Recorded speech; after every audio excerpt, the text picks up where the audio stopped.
Hello there, and welcome back to the Sleep Science. You're standing in a familiar room, but tonight something is off. Your bed looks decorative, ceremonial, like a museum piece roped off with velvet. The clock ticks with unnecessary confidence. Your eyelids feel normal, suspiciously normal, and that's the first clue that this week is going to be strange. You're about to live through 7 days where sleep simply doesn't happen, where night arrives and you keep going anyway. Like a phone stuck at 1% that refuses to die. You probably won't survive this, at least not the version of you that believes coffee is a personality trait. So before you get comfortable, take a moment to like the video and subscribe, but only if you genuinely enjoy what I do here. And if you're still awake enough to type, you drop your location and local time in the comments. It's oddly comforting to know where consciousness is flickering across the planet right now. Now dim the lights, maybe turn on a fan for that soft background hum, and let's ease into tonight's journey together. You begin at the moment sleep is removed from the rules of reality. Not delayed, not resisted. I found the just installation quite unavailable. moving, didn't you? Yeah. Night yes, one arrives, completely. The and you color wait for the grading familiar was heaviness superb. behind your eyes. Right, the beige The gentle tones. gravity pulling you down. It doesn't come. Your brain, used to negotiating a truce every evening, keeps sending polite emails to the sleep department. No reply. You lie there anyway because muscle memory is powerful and optimism dies hard. Inside your skull, nothing dramatic happens yet. That's the unsettling part. Your brain is a bustling city that never truly sleeps. But it does expect a quieter shift, a time for maintenance crews and memory librarians to do their work. Without that window, the city stays loud.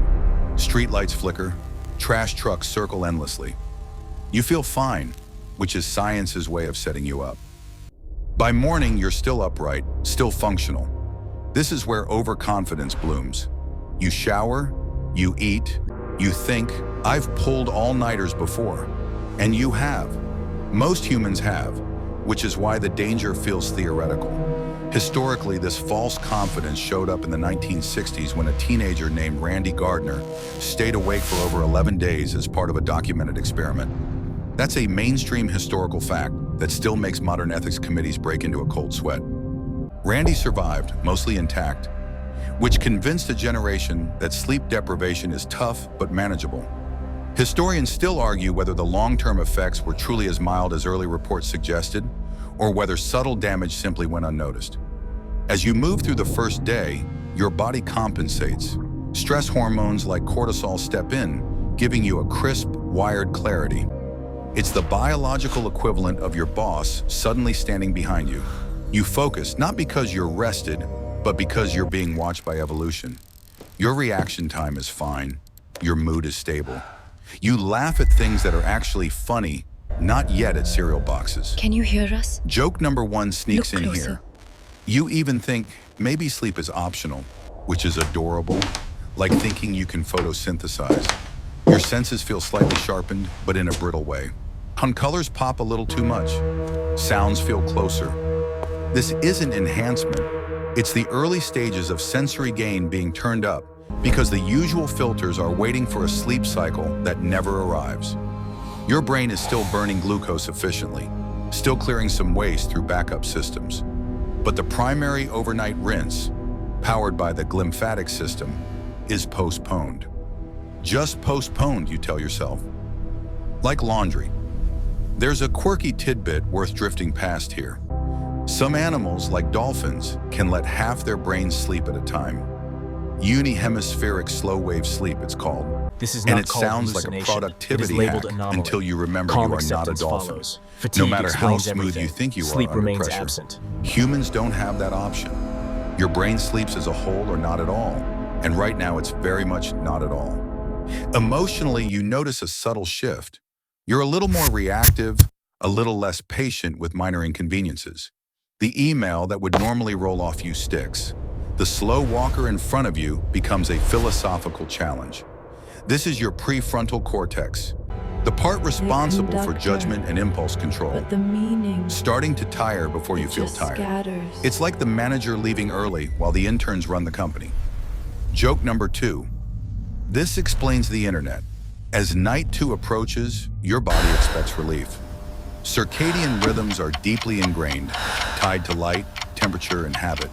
Melatonin rises I on really schedule, enjoyed that movie we saw last tapping night. The one gently with on the consciousness. Oh yeah, I But know the one without you the mean. It was permission slip really... of sleep, it just hangs there awkwardly. You feel a heaviness now. Not the warm slide into dreams, but a pressure. It's like holding a yawn that never completes. Your thoughts begin to loop. You reread the same sentence. You check the clock more often, as if time itself might get embarrassed and hurry along. There's an ongoing scholarly debate about what exactly sleep is for. Energy conservation, memory consolidation, emotional regulation? Yes, but some researchers argue sleep's most critical role is predictive processing, allowing the brain to recalibrate its model of reality. Historians still argue whether ancient philosophers intuited this when they described sleep as a daily death and waking as rebirth, or whether that was just excellent poetry doing heavy lifting. You're still awake. That's the key fact of Section 1. No hallucinations yet, no dramatic collapses, just a growing sense that something essential has been skipped. Add it like a save file that didn't update. The week stretches ahead of you, long and indifferent, and your brain is about to start collecting interest on every missed hour. For now, though, you're standing at the edge. The lights are on. The city in your head is humming. You tell yourself you can handle one night. Everyone can. And that thought, confident, casual, completely wrong, drifts with you as the clock rolls forward and sleep remains conspicuously absent. Morning arrives again. Technically, though it feels less like a sunrise and more like a software update notification you keep dismissing. You've been awake for roughly 24 hours now, and the first strange realization settles in. You're still you. Tired, yes, but recognizable. Your body moves with a slight delay, like audio that's just a fraction out of sync with video. But nothing is catastrophically wrong. This is the most dangerous phase because it teaches you the wrong lesson. You brush your teeth and catch your reflection lingering a beat too long. Your eyes look glassy, as if they've been lightly varnished. Blink rate is down, which is a fun biological detail. Sleep deprivation reduces spontaneous blinking, leaving your eyes dry and irritated. It's why screens feel harsher today, each pixel a tiny accusation. Joke number 1 drifts by. Congratulations, you've unlocked reptile mode. Inside your brain, chemistry is beginning to shift. Adenosine, the molecule that tracks how long you've been awake, is piling up like unread emails. Normally, sleep clears it out, resetting the counter. Without sleep, adenosine just keeps knocking, louder and louder, making your thoughts feel thick to syrupy around the edges. Caffeine can mask this temporarily by blocking adenosine receptors, which is why coffee still works. But the pressure underneath continues to build. You're not fixing the problem, you're putting tape over the warning light. Historically, this stage fascinated early sleep researchers because performance doesn't fall off a cliff. In the 1880s, psychologists Patrick and Gilbert ran one of the first controlled sleep deprivation studies, keeping subjects awake for over 90 hours and testing reaction times. The mainstream takeaway at the time was unsettlingly optimistic.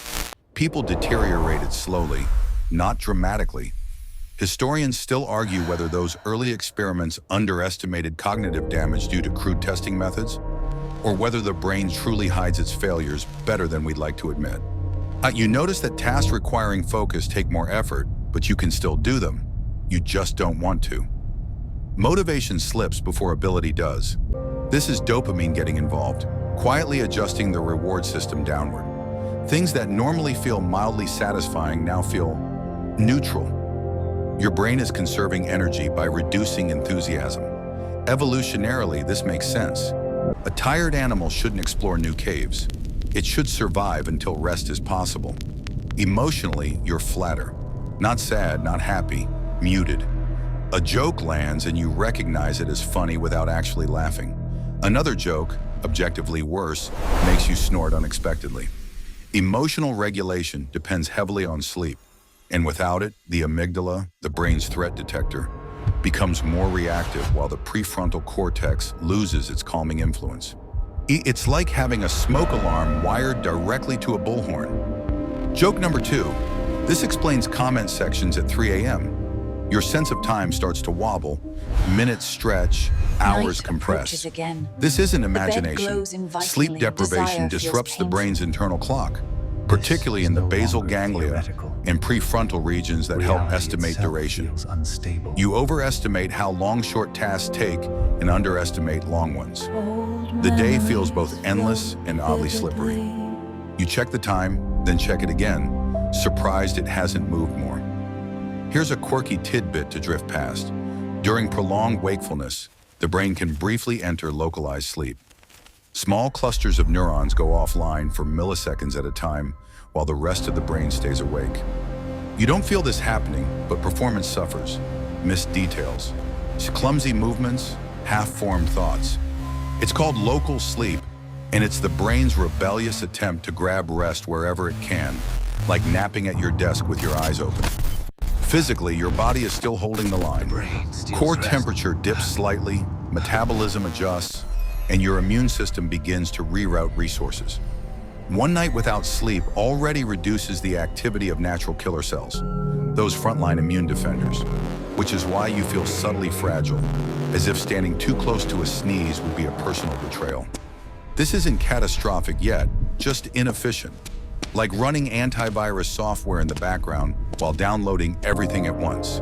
There's an ongoing scholarly debate about whether the first 24 hours of sleep loss primarily affect attention or executive control. Historians still argue whether the earliest symptoms are more about vigilance lapses, brief moments of inattention, or about impaired decision-making that looks like inattention. The distinction matters because one can be trained around and the other absolutely cannot. Right now, you're skirting both. As evening approaches again, your circadian rhythm does what it's done for thousands of generations. It cues you to slow down. Melatonin rises, body temperature drops, muscles loosen, but sleep, still absent, feels like a missing stair in the dark. You keep stepping, expecting it, and catching nothing. The urge to lie down becomes psychological as much as physical, a craving for ritual, for closure. Your thoughts start to repeat themselves.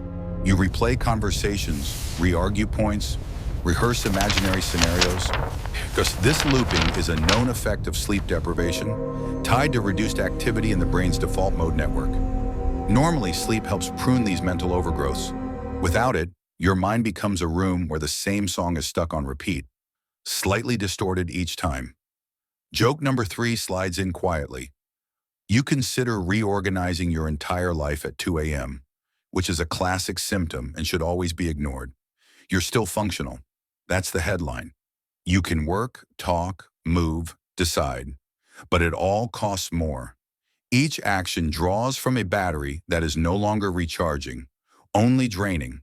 The body is polite about it at first, sending subtle notices instead of alarms. You're awake, you tell yourself. Just awake.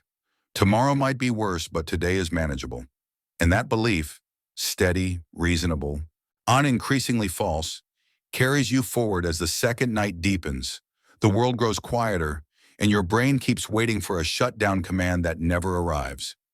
By the time the third stretch of darkness slides past, your brain has been awake long enough to start missing itself. This is where chemistry, not willpower, takes the lead.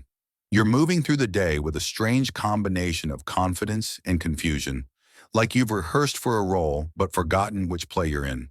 Attention no longer phrased politely, it slips. You read words without absorbing them. You listen to someone speak and realize, seconds later, that you have no idea what they said. Inside your skull, neurotransmitters are wobbling out of their usual ratios. Dopamine signaling becomes erratic, which affects motivation and reward. Serotonin dips, taking emotional steadiness with it. Acetylcholine, crucial for learning and memory, struggles to maintain consistent firing. This isn't your brain shutting down, it's your brain improvising with missing instruments. Historians still argue whether early neuroscientists underestimated how flexible this chemical juggling act really is, or whether the costs simply take longer to surface than their experiments allowed.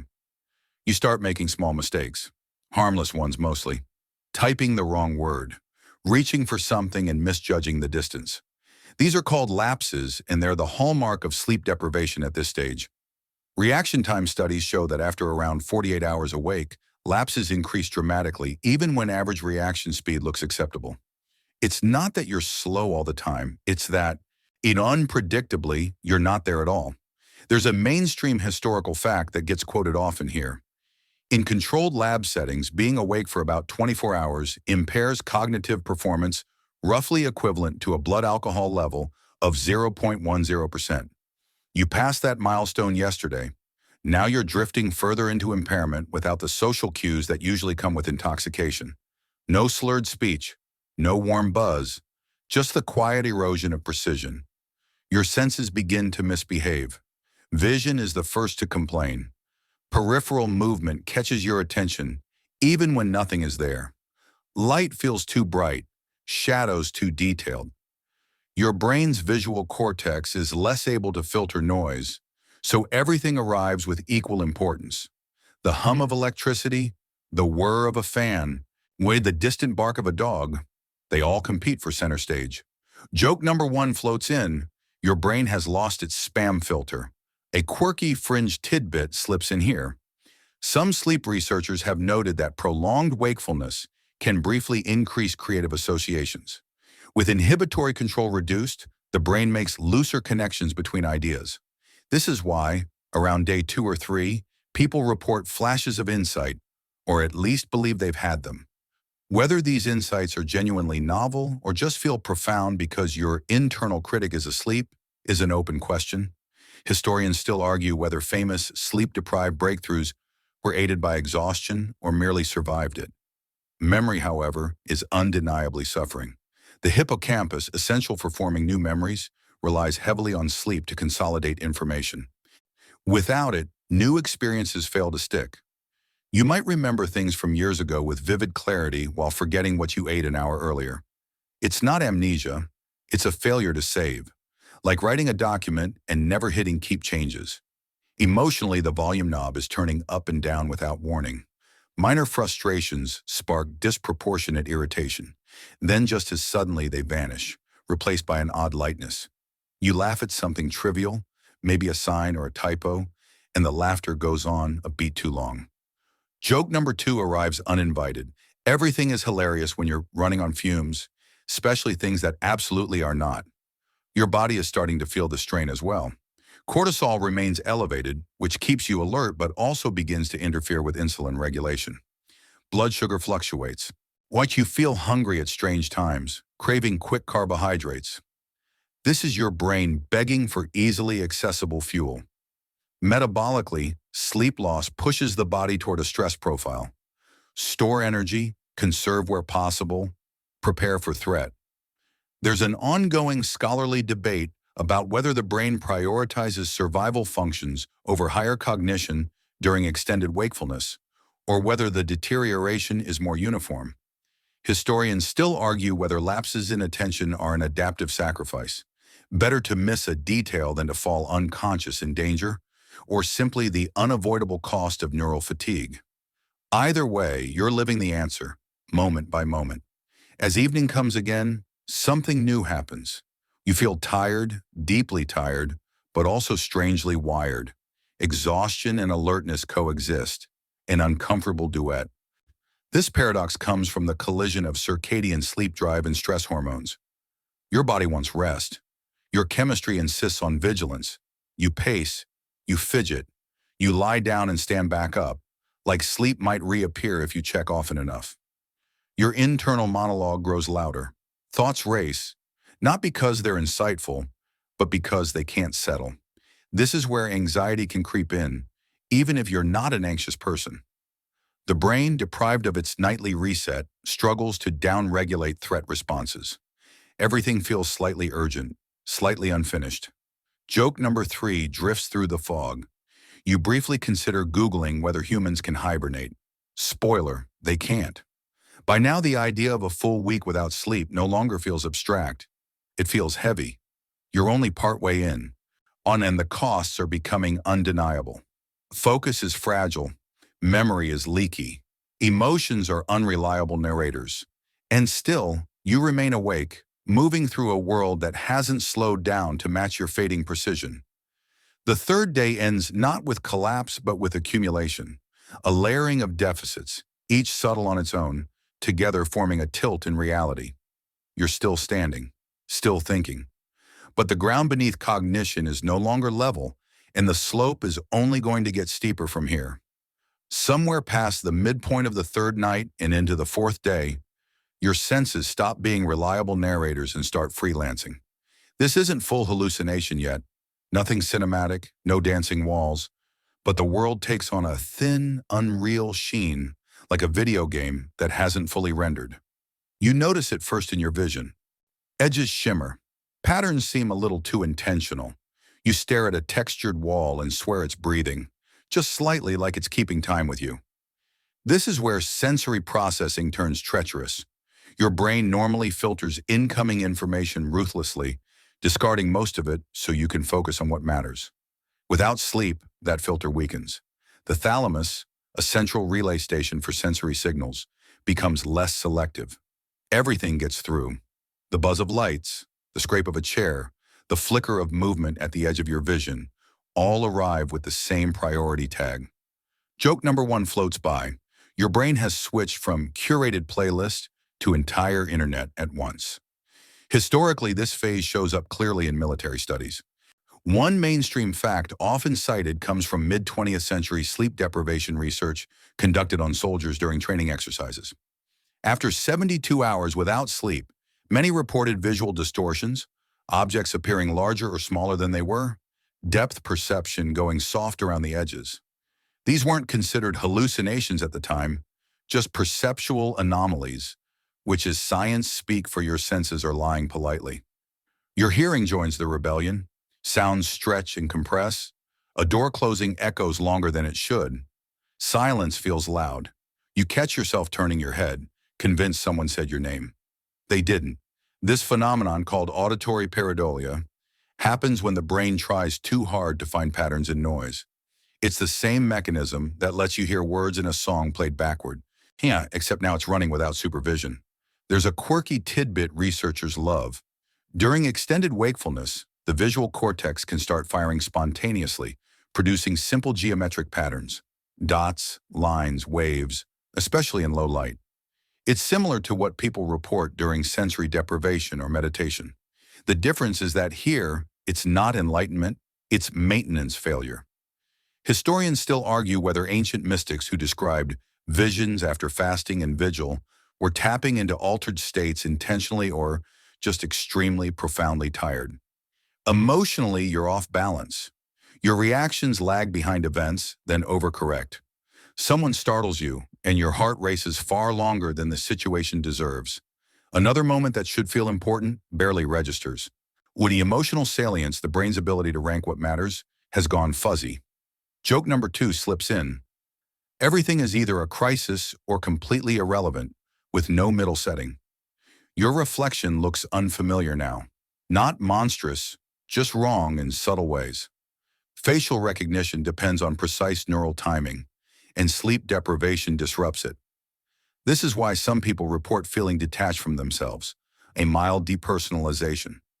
You know it's you intellectually, but emotionally it feels like a very convincing impersonation.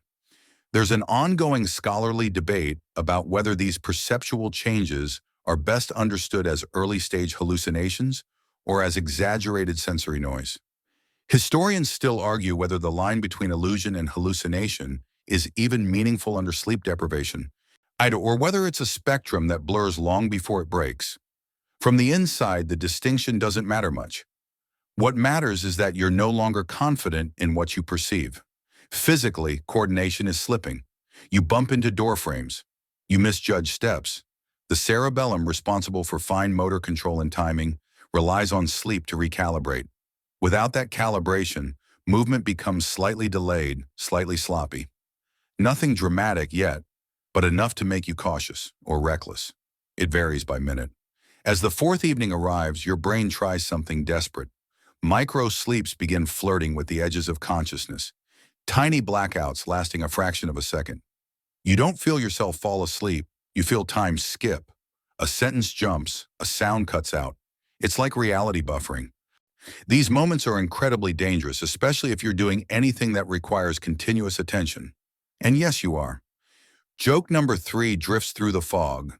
You briefly wonder if blinking counts as rest. It does not. You're still awake somehow, but the world is no longer stable. Your senses no longer agree with each other, or with you. Depth, motion, sound, even your own face feels slightly misaligned, like a bad translation of reality. The week without sleep is no longer theoretical. It's visible, audible, tangible. And as night settles in once more, bringing no relief, you realize something quietly unsettling. If this keeps going, you won't just be tired. You'll be navigating a world you can't fully trust, with a brain that's improvising its version of reality in real time. And that's when things start to get interesting, and dangerous, very fast. By the 5th day, though counting days has become a suggestion rather than a fact, you begin to notice something unsettling about your thoughts. They don't line up anymore. Not dramatically, not in a way that would send alarms blaring, but quietly, persistently. You'll start a sentence and forget how you meant to finish it. You'll walk into a room with purpose and stand there, blank like a loading icon, spinning behind your eyes. Memory isn't gone, it's leaking. This is the hippocampus waving a small white flag. Under normal conditions, this seahorse-shaped structure helps convert short-term experiences into stable memories during sleep, especially during deep slow wave and REM stages. Without those stages, the hippocampus keeps taking notes but never files them away. New memories remain fragile and easily overwritten, like writing on fogged glass. A mainstream historical fact that still startles people is that even one night of sleep deprivation can reduce hippocampal activity by up to 40% during learning tasks. You're well past one night. You notice the imbalance clearly. Old memories feel oddly vivid. Childhood scenes, half-forgotten songs, embarrassing moments from years ago. They surface with surprising clarity. Meanwhile, recent events dissolve. Someone tells you something important, and minutes later it's gone. This isn't because you weren't listening. It's because your brain couldn't press save. Joke number 1 slips in gently. You're running on demo mode. Language begins to wobble too. Words are harder to retrieve, especially specific nouns. You know what you mean, but the label refuses to arrive. You gesture. Wash, you substitute. You pause longer than feels polite. This is called anomic aphasia when it happens clinically, but here it's transient, born of neural fatigue. The networks that normally fire in tight coordination are drifting out of sync, like musicians who can still play, but no longer follow the same conductor. There's a quirky tidbit researchers like to mention. During sleep deprivation, the brain sometimes shows increased activity in regions not normally associated with a task, as if recruiting backup systems. Memory tasks may light up visual or emotional areas in a compensatory scramble. It's clever in a desperate way. Historians still argue whether this neural improvisation actually preserves function or simply masks decline long enough to be misleading. Emotionally, memory loss is disorienting. You feel less anchored. One memory is continuity. It's how you know you are the same person across time. When it falters, even subtly, you feel thinner, less substantial. Conversations feel harder to track. Jokes lose their setup before the punchline arrives. You smile a lot, nodding, hoping context will carry you through. Joke number 2 floats by. You have mastered the art of looking engaged while internally buffering. Your internal timeline fractures. Events from earlier today feel distant, while something from yesterday might feel immediate. This temporal distortion comes from disrupted communication between the hippocampus and prefrontal cortex. Normally, sleep helps align memory with time, placing experiences in order. Without it, everything floats untethered, like photos dumped out of an album. There's an ongoing scholarly debate about whether sleep's primary role in memory is consolidation or integration. Historians still argue whether sleep mainly strengthens individual memories or weaves them into existing knowledge networks. Right now, you're seeing what happens when neither works properly. New information doesn't stick, and old information resurfaces without context, like footnotes with no main text. Physically, the strain continues. Your posture slumps, muscle tone drops, fatigue seeps into movement. You drop things more often, not because your hands are weak, but because timing is off. The brain's predictive models, anticipating where your hand will be, how an object will move, are degraded. Every action requires more conscious oversight, and consciousness is already overworked. As night approaches again, the desire to sleep is overwhelming, almost painful, but it's paired with frustration. You want rest desperately, and that wanting becomes its own source of stress. Cortisol spikes again, ironically making true rest even less accessible. You lie down and your mind races, replaying half-formed thoughts, unfinished memories, mental clutter that sleep would normally sweep away. Joke number 3 drifts through the haze. You consider writing things down so you won't forget, then forget what you were going to write. Something else is happening now, quieter but important. Emotional memories, especially negative ones, are sticking more than neutral or positive ones. This bias emerges with sleep deprivation because REM sleep plays a role in processing emotional experiences, softening their edges. Without REM, emotional residues remain sharp. Minor slights feel heavier, worries loop more insistently, the past replays without resolution. Historically, this phase terrified early clinicians. In the early 1900s, prolonged insomnia was sometimes misdiagnosed as primary psychiatric illness because patients presented with memory fragmentation, emotional instability, and confusion. It took decades to untangle cause from effect. Historians still argue whether some institutionalized patients were suffering from mental illness or from the effects of extreme, untreated sleep loss. You're still functioning technically. You can speak, you can move, you can think, but everything requires effort now. And memory, the quiet glue holding moments together, is failing at its most basic job. The present slips away as soon as it arrives. The past intrudes without invitation. The future feels abstract, hard to plan for when you can't reliably hold on to now. As the fifth day deepens into its sleepless night, you begin to understand that memory loss isn't just inconvenient. It's destabilizing. It erodes confidence. It makes you doubt your own continuity. And with that doubt comes a subtle fear. Not panic yet, just a whisper that if this continues, you might not just forget facts or moments. You might start forgetting yourself. By now, your emotions no longer rise and fall. They ricochet. The internal dial that once kept feelings within reasonable limits has snapped clean off, leaving everything either muted or painfully loud. You wake into this sick stretch of consciousness, already irritated by nothing in particular. A low-grade buzz of agitation humming beneath your thoughts. It doesn't need a reason. It is the reason. This is what happens when the emotional volume knob breaks. Sleep normally acts as a regulator, especially through REM cycles that help process emotional experiences and recalibrate the brain's threat systems. Without that reset, the amygdala, the brain's alarm center, becomes hyperactive. At the same time, the prefrontal cortex, which usually applies context and restraint, is running on fumes. The result is a brain that feels deeply without thinking clearly about why. A mainstream historical fact often cited here comes from brain imaging studies in the early 2000s, showing that after prolonged sleep deprivation, amygdala reactivity to negative stimuli can increase by more than 60%. You don't need an MRI to feel this. A mild inconvenience lands like a personal attack. A neutral comment sounds loaded. Someone sighs nearby and your body reacts as if danger has entered the room. And then, without warning, it flips. You feel oddly giddy. A stray thought strikes you as hilarious. You laugh, maybe too loudly, maybe too long, and for a moment you feel almost good. This emotional whiplash is classic. Without sleep, the brain struggles to maintain emotional continuity. Feelings don't blend smoothly into one another. They jump tracks. Joke number 1 drifts in.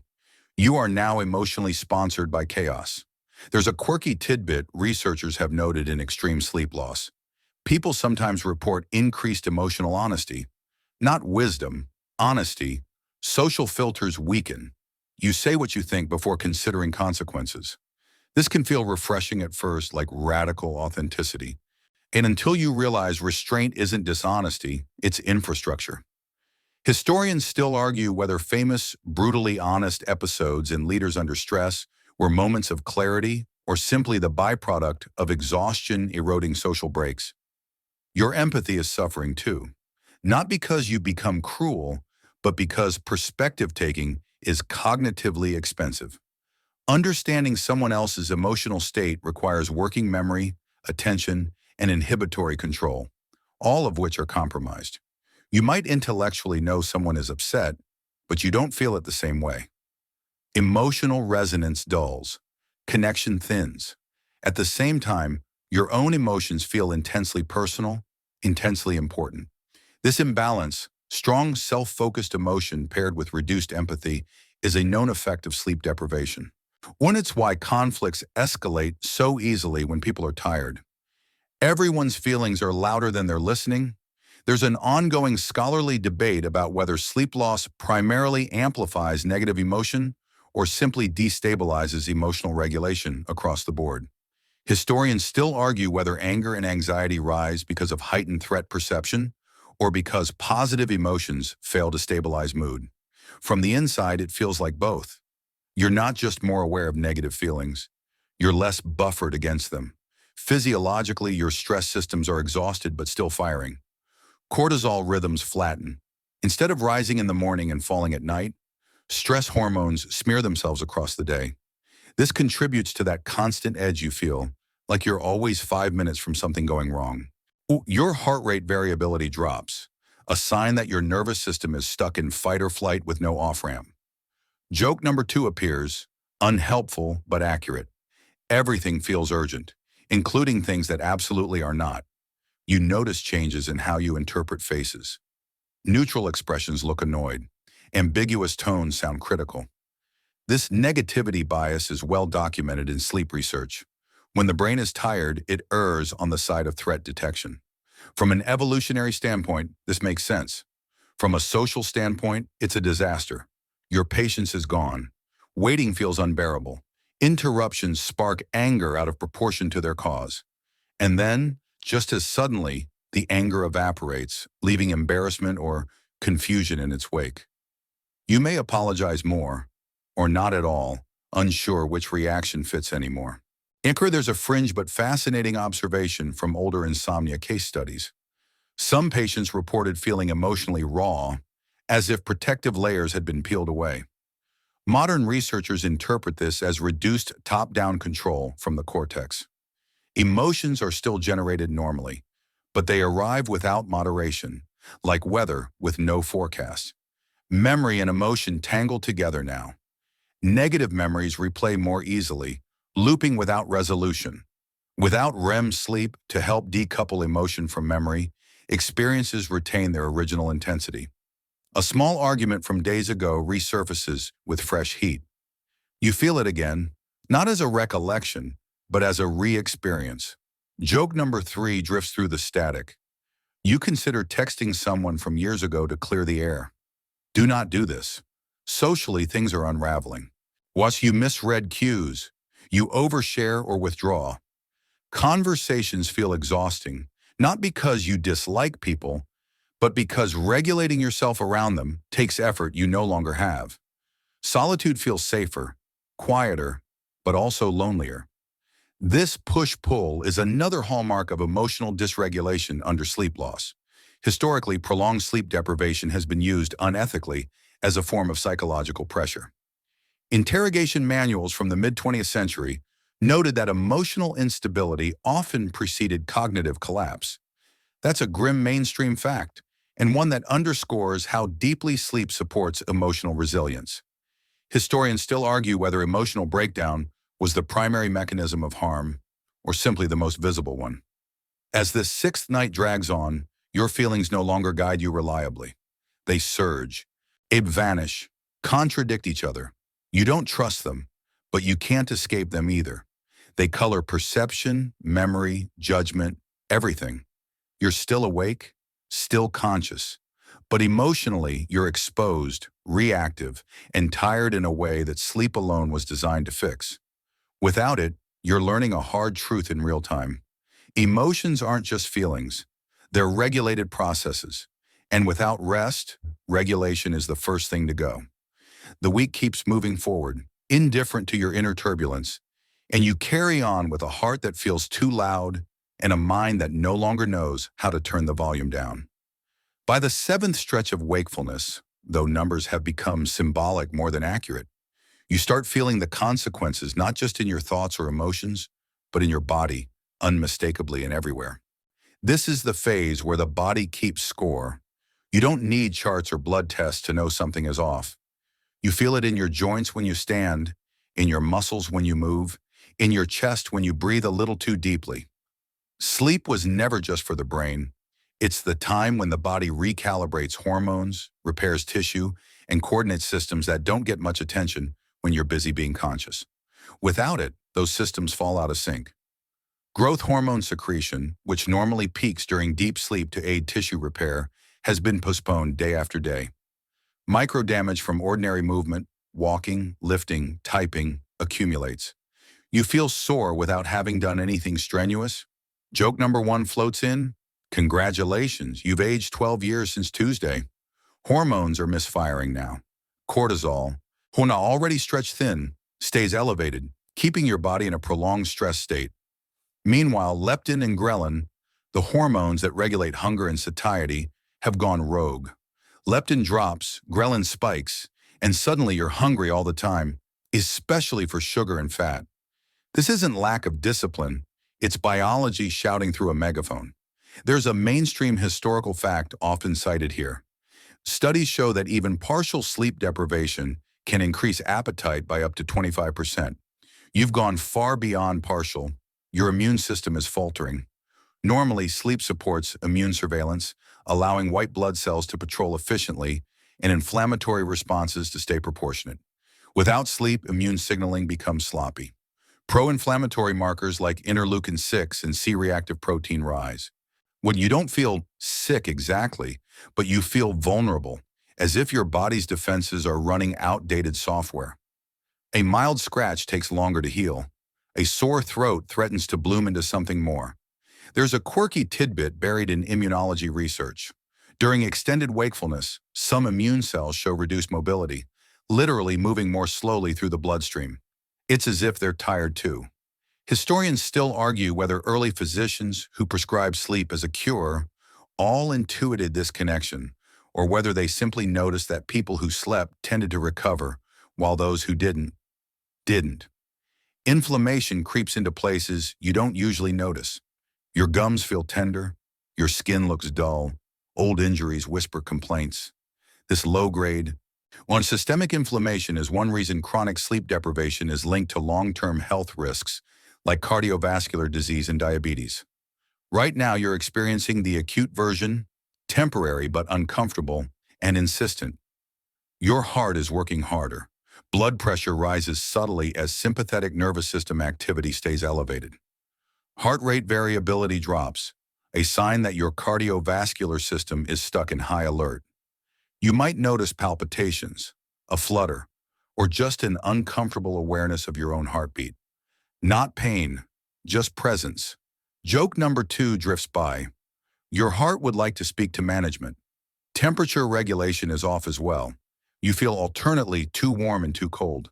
This happens because sleep plays a role in synchronizing the hypothalamus, which manages body temperature. Without its nightly reset, your internal thermostat loses confidence. You layer and unlayer clothing, never quite comfortable. There's an ongoing scholarly debate about whether the physical effects of sleep deprivation are primarily driven by hormonal imbalance or by inflammatory processes. Historians still argue whether one leads the other, or whether they form a feedback loop that accelerates decline. From the inside, it feels less like a debate and more like a pile-on. Everything is a little worse, everywhere, all at once. Your digestion is unsettled. Gut motility changes. Some people experience constipation, others nausea. The gut-brain axis, a bidirectional communication system heavily influenced by sleep, has been disrupted. Your microbiome, those trillions of bacteria quietly assisting digestion and immunity, thrives on regular circadian rhythms. Without sleep, that rhythm is gone. You crave foods that promise quick energy, but leave you feeling heavier afterward. Movement feels inefficient. You burn more energy to do the same tasks. Muscles fatigue faster. Coordination is still shaky, and now it's paired with weakness. You sit more. You lean. You avoid stairs if you can. This isn't laziness, it's conservation. Your body is triaging resources, prioritizing essential systems over performance. Joke number 3 slips in. Standing up feels like a lifestyle choice you need to reconsider. Historically, this bodily collapse was well documented in early industrial settings. Factory records from the late 19th and early 20th centuries showed higher injury rates, illness, and absenteeism among workers on extended shifts with little rest. Sleep deprivation wasn't called that yet.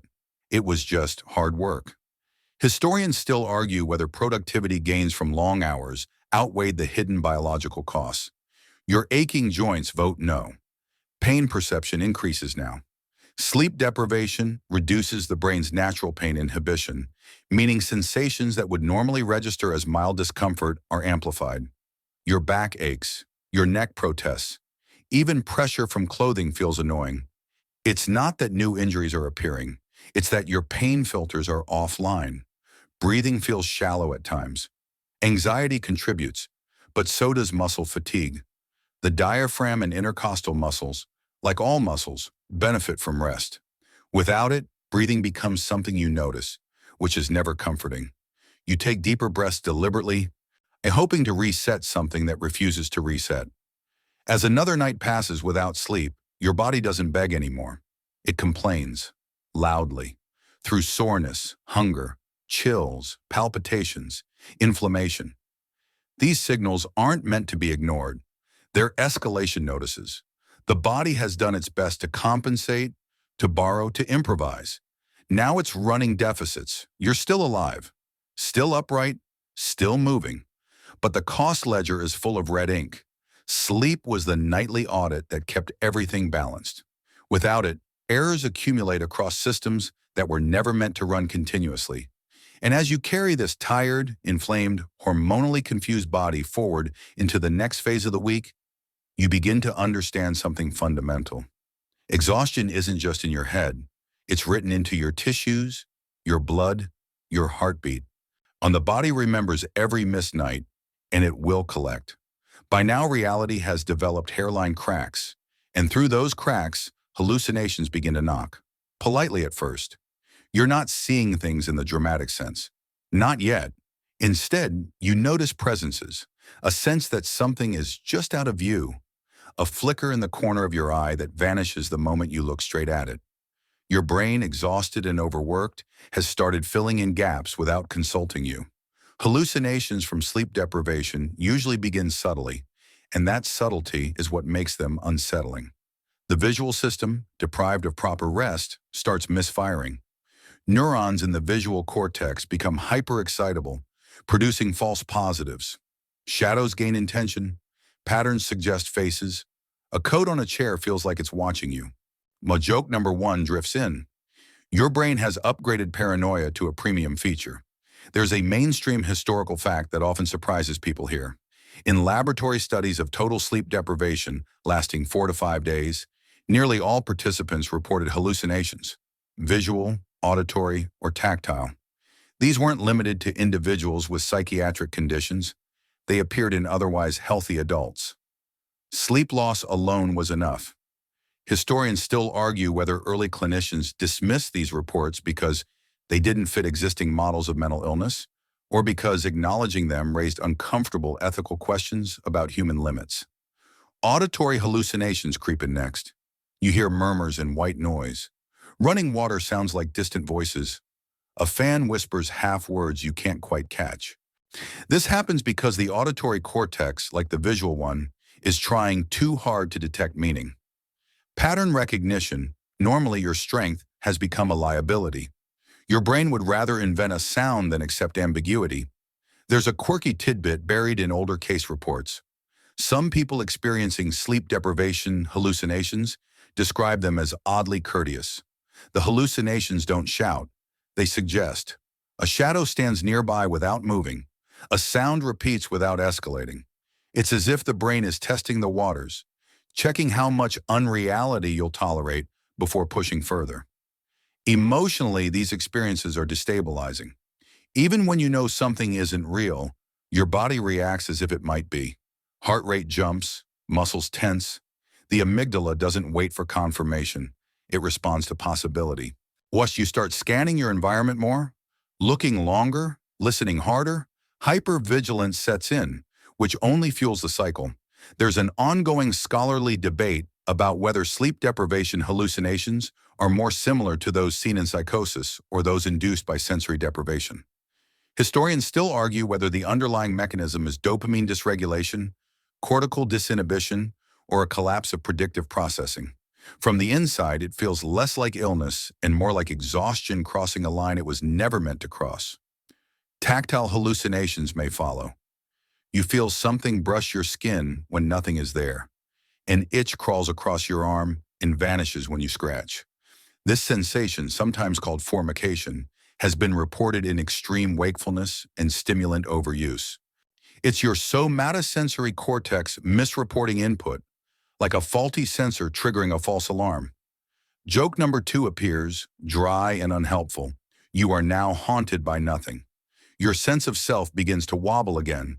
Hallucinations challenge a basic assumption, that your perceptions correspond to reality. When that assumption weakens, confidence erodes. You double-check everything. You ask others if they saw or heard it too. If no one's there, you rely on logic, but logic feels thinner than it used to. You trust it, but cautiously, like ice that might crack. Socially, this is isolating. You don't want to explain what you're experiencing, partly because it sounds alarming, and partly because saying it out loud makes it feel more real. You keep it to yourself. Silence grows, and in silence, the brain gets even more room to invent. Historically, accounts of prolonged wakefulness often blurred into spiritual or supernatural interpretations. Monks on extended vigils, sailors lost at sea, prisoners subjected to forced wakefulness. Many describe visions, voices, or presences.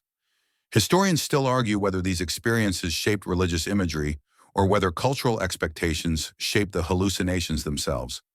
Either way, sleep loss has always had the power to bend reality toward meaning, even when none exists. Your body reacts to hallucinations as stressors. Cortisol spikes again. Blood pressure rises. Muscles remain tense. The immune suppression you felt earlier deepens. Fear, even low-grade, uncertain fear, has a metabolic cost. You're burning energy responding to threats that aren't there, while real maintenance tasks remain undone. Joke number 3 drifts through the fog. You briefly wonder if sleep would fix this. Yes, it would. But sleep is still absent. The hallucinations don't overwhelm you yet. They hover. They appear, disappear, test boundaries. You learn to ignore some of them, but ignoring takes effort, and effort is something you have less of every hour. As another stretch of sleepless time passes, you realize this phase marks a turning point. Before, exhaustion distorted reality around the edges. Now reality itself is negotiable. Your brain, deprived of its nightly recalibration, is no longer just tired. It's creative in the worst possible way. And the polite knock of hallucination won't stay polite forever. It's only the beginning. Reaction time is one of the first abilities people think they can judge accurately, and one of the first to collapse without them noticing. By now, your responses aren't just slow, they're unreliable. Sometimes you react almost normally. Other times, there's a blank space where action should be. A pause, a gap, and then movement arrives late, apologetic, as if it took a wrong turn. This inconsistency is what makes sleep deprivation so dangerous. Average performance doesn't tell the story anymore. What matters are the misses. You reach for something and knock it over. You step forward a fraction of a second too late. You hear a sound and realize afterward that you didn't process it until it was already gone. These are called vigilance lapses, and at this stage, they're no longer rare, they're routine. When there's a mainstream historical fact that gets cited in transportation safety circles. After several days without sleep, reaction time variability increases dramatically, even when people believe they're focused. This is why sleep deprivation has been implicated in major industrial disasters, from train derailments to nuclear near misses. Historians still argue whether fatigue was the primary cause in some cases or merely the final straw, but reaction time failure appears again and again in the records. Walking feels different now, not clumsy exactly, delayed. You decide to move, and your body follows just a beat too late. That delay is the nervous system struggling to coordinate sensory input with motor output. The signal still travels. It just takes the scenic route. Joke number one slips in. Your body is now buffering in real time. Or typing becomes error-prone. Driving, if you're doing anything that reckless, becomes genuinely hazardous. You miss visual cues. Your eyes track less smoothly. Micro-sleeps intrude more often now, stealing seconds at a time. You don't feel them coming. They ambush you. One moment you're looking at the world, the next you're back, unsure what just happened. Here's a quirky tidbit from sleep lab studies. People in extreme sleep deprivation often underestimate how impaired they are. Confidence remains oddly intact, even as performance drops. This mismatch between perceived and actual ability is one of the most dangerous aspects of fatigue. Historians still argue whether this false confidence is an adaptive trait, helping exhausted organisms keep going, or simply a catastrophic design flaw. Your reflexes dull unevenly. Simple reflexes, like pulling your hand away from heat, remain mostly intact. Complex reactions, those requiring interpretation, choice, and timing, fall apart. The prefrontal cortex can't keep up, and the cerebellum can't compensate. Coordination degrades from the top down. Emotion plays a role too. Stress narrows attention. You fixate on one thing and miss everything else. This phenomenon, called inattentional blindness, is exaggerated under sleep loss. You can look directly at something and not see it if your attention is elsewhere. Joke number two appears. Object permanence is now optional. There's an ongoing scholarly debate about whether reaction time collapse under sleep deprivation is primarily due to neuronal fatigue or to disrupted communication between brain regions. Historians still argue whether lapses represent brief, well-localized sleep events or simply failures of sustained attention. In practice, the distinction doesn't matter. The outcome is the same: unpredictable gaps in awareness. Physically, you feel slower. Movements require conscious effort. You brace before standing, focus before turning, pause before stepping. This hypercontrol is exhausting, and ironically, it increases the chance of error. You can't micromanage reflexes indefinitely. Pain becomes more likely now, not because you're weaker, but because timing errors invite accidents. You clip corners. You misjudge force. You grip too hard or too softly. Small injuries accumulate. Bruises you don't remember earning, scrapes with no narrative attached. Memory loss ensures you can't reconstruct how they happened. Historically, extended wakefulness has been used in endurance challenges, military drills, and ill-advised stunts. Participants often report that physical failure wasn't the limiting factor. Coordination failure was. Historians still argue whether the human body could endure longer if the brain didn't insist on sleeping, or whether coordination breakdown is the built-in fail-safe that eventually forces collapse. Joke number three drifts by, dark and true. You are not tired. You are unsafe. As this phase deepens, you begin to realize something unsettling. You can no longer rely on your instincts to protect you. Reaction time is instinct made visible, and yours is fraying. You hesitate when you should act. You act when you should wait.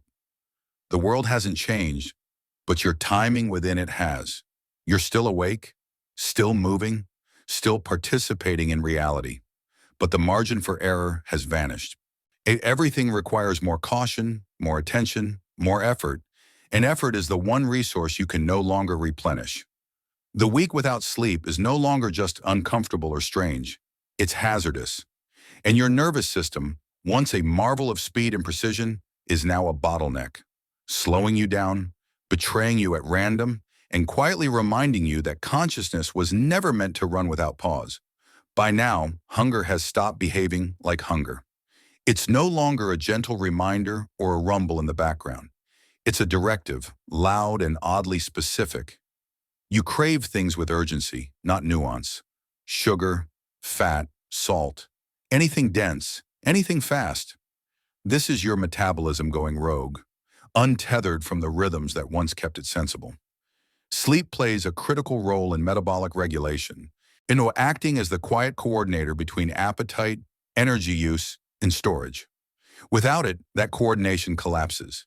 Leptin, the hormone that signals fullness, remains stubbornly low. Ghrelin, the hormone that signals hunger, surges. A mainstream historical fact often cited in metabolic research is that sleep deprivation alone, without any change in diet, can significantly impair glucose tolerance, pushing the body toward insulin resistance within days. You're not overeating because you lack willpower. You're overeating because your biology has flipped the table. Food doesn't satisfy you the way it used to. You eat, and moments later, the hunger returns, hollow and insistent. This is partly because sleep loss disrupts how the brain's reward system responds to food. Dopamine signaling becomes skewed. The highly palatable foods briefly light up reward circuits, but the effect fades quickly, leaving you chasing the feeling rather than nourishment. Joke number 1 floats in. Your metabolism is speed dating snacks and ghosting all of them. Your blood sugar swings wildly. After eating, you feel a brief rush of energy, almost clarity, followed by a sharper crash. Irritability spikes. Focus evaporates. This roller coaster feeds back into emotional instability, which then drives more craving. It's a closed loop, and you're stuck inside it. There's a quirky tidbit from sleep research that feels almost unfair. Brain scans show that after prolonged sleep deprivation, the regions involved in impulse control quiet down, while regions that respond to food cues light up dramatically. You don't just want the cookie, you notice the cookie more intensely. It glows metaphorically. Historians still argue whether modern food environments make sleep deprivation more dangerous than it was in the past, or whether humans have always been this vulnerable and just lacked vending machines. Digestion itself is struggling. Gastric emptying slows. Acid reflux becomes more likely. Your gut, like your brain, depends on circadian timing to function smoothly. Without sleep, that timing is gone. Meals arrive at odd hours, enzymes lag behind, and the whole process feels inefficient. You feel heavy and unsatisfied at the same time, which should be impossible, but here you are. There's an ongoing scholarly debate about whether metabolic disruption under sleep deprivation is primarily driven by hormonal imbalance or by inflammation interfering with insulin signaling. Historians still argue whether the rise in metabolic diseases tracks more closely with sleep loss or with dietary change. Living inside your body right now, the answer feels unhelpfully like both. Your energy expenditure is paradoxical. You feel exhausted, yet your body burns more calories just staying awake. Resting metabolic rate creeps up under prolonged wakefulness due to sustained sympathetic activation. You're burning fuel inefficiently, like an engine revving in neutral. Joke number 2 slips in. Congratulations, you are tired and wasteful. Weight regulation becomes meaningless over a single sleepless week, but the signals you're experiencing mirror what chronic sleep deprivation does long-term, altering appetite, fat storage, and insulin sensitivity. Fat cells themselves respond to sleep loss, thus becoming less responsive to insulin and more inclined to store energy. Your body, sensing prolonged stress, is preparing for famine in the middle of abundance. Hydration is off too. You forget to drink, then drink too much at once. Thirst cues blur. Electrolyte balance wobbles. Mild headaches creep in, not sharp enough to alarm you, just persistent enough to be annoying. Everything is slightly uncomfortable, slightly wrong. Joke number 3 drifts by, soft and tired. Food has become emotional support. Historically, prolonged wakefulness during famines, sieges, or forced labor often coincided with metabolic collapse. Records describe people who were both starving and bloated, exhausted yet restless. Historians still argue whether sleep deprivation amplified malnutrition or whether malnutrition amplified the effects of sleep loss. Again, the answer refuses to be tidy. As this phase settles in, you realize hunger is no longer about calories. It's about signaling. Your body is shouting because the system that normally whispers has lost its finesse. Eat, it says. Store, it says. Prepare, it says. For what, it can't tell you. Only that something is very wrong. You're still awake, still eating, still searching for energy that never quite arrives. Metabolism, once a background process you never had to think about, has become another unreliable narrator. And with every bite that fails to satisfy, you edge further into a state where even basic biological cues can't be trusted to mean what they once did. The week continues, and your body keeps adapting, poorly, creatively, desperately, to a world without sleep. By the time you reach this stretch of wakefulness, the mask you usually wear in public, the social one, the polite one, has slipped crooked on your face and refuses to be adjusted. Conversation feels harder, not because you've run out of words, but because you've run out of cushioning. Thoughts move from brain to mouth with fewer checkpoints along the way. You hear yourself speak and think, did I mean to say that out loud? Apparently, yes. Sleep plays a quiet but crucial role in social cognition. It helps regulate empathy, impulse control, and the ability to predict how others will react to what you say. Without it, those predictions become unreliable. Your theory of mind, the capacity to imagine what someone else is thinking or feeling, starts to thin. You know people have inner lives. You just don't have the bandwidth to visit them right now. A mainstream historical fact often cited in social psychology is that sleep-deprived individuals score significantly lower on empathy tests and emotional recognition tasks. Faces become harder to read. Tone is misinterpreted. Sarcasm blurs into sincerity and back again. Historians still argue whether early workplace conflicts blamed on bad attitudes were actually the result of chronic fatigue quietly eroding social perception. You notice it first in small ways. You interrupt more. You talk longer than necessary, or you withdraw entirely, offering one-word replies because assembling a full response feels exhausting. Silence feels safer, but it also feels awkward. You're aware of the gap and unable to bridge it smoothly. Joke number one drifts in. You are now socially buffering at 14%. Honesty becomes dangerous. Not principled honesty, the thoughtful kind, but impulsive honesty. You say what pops into your head before considering impact. Filters are expensive, and you can't afford them anymore. This can feel liberating at first, refreshing even. Then you see someone's expression change, and you realize restraint wasn't lying. It was kindness. Your patience is gone. Conversations feel slow. Stories feel long. You want people to get to the point, even when the point isn't clear yet. This impatience isn't hostility, it's cognitive overload. Following social narratives requires attention, memory, and emotional tracking. You're short on all three. There's a quirky tidbit from sleep research that fits uncomfortably well here. People deprived of sleep are more likely to attribute negative intent to neutral actions. Someone forgets to respond, and your brain supplies a reason, usually unflattering. Historians still argue whether this negativity bias under fatigue served an evolutionary purpose or simply reflects a brain stuck in threat detection mode.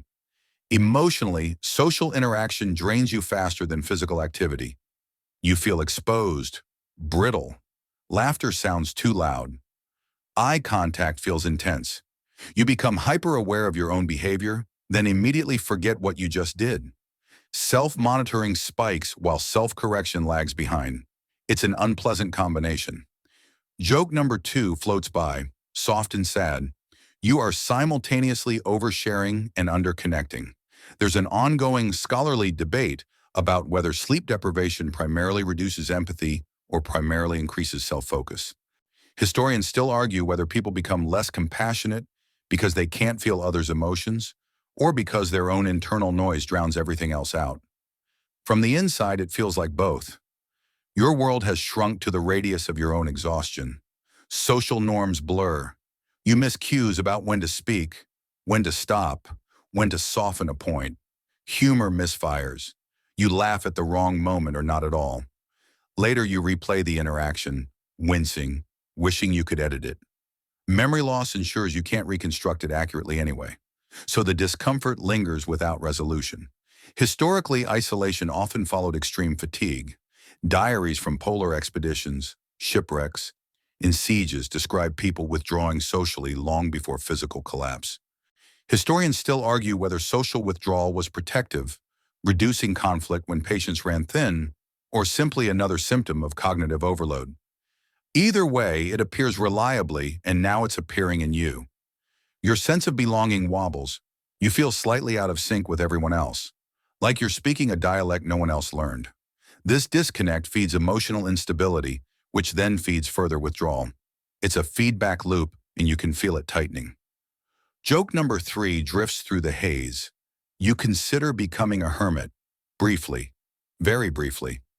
As wakefulness stretches on, you begin to understand that social function isn't just about manners or mood. It's a high-level cognitive achievement requiring coordination between memory, emotion, prediction, and restraint. Sleep supports all of it quietly, not invisibly. Without sleep, the whole structure sags. You're still interacting, still speaking, still part of the social world. But the ease is gone. Every exchange costs more than it should, and the returns are smaller. The mask hasn't fallen off entirely, but it's cracked, and you no longer have the energy to pretend it isn't. The week without sleep continues, and with it, the slow erosion of one of the most human abilities of all, the ability to connect without effort, to read and be read, to move through shared space without friction. And as that ability fades, the world feels a little lonelier, even when you're not alone. At some point, quietly without ceremony, your brain starts betraying you in seconds instead of symptoms. Micro sleeps ambush you now, slipping in like pickpockets while your eyes are open and your body is technically upright. These aren't naps.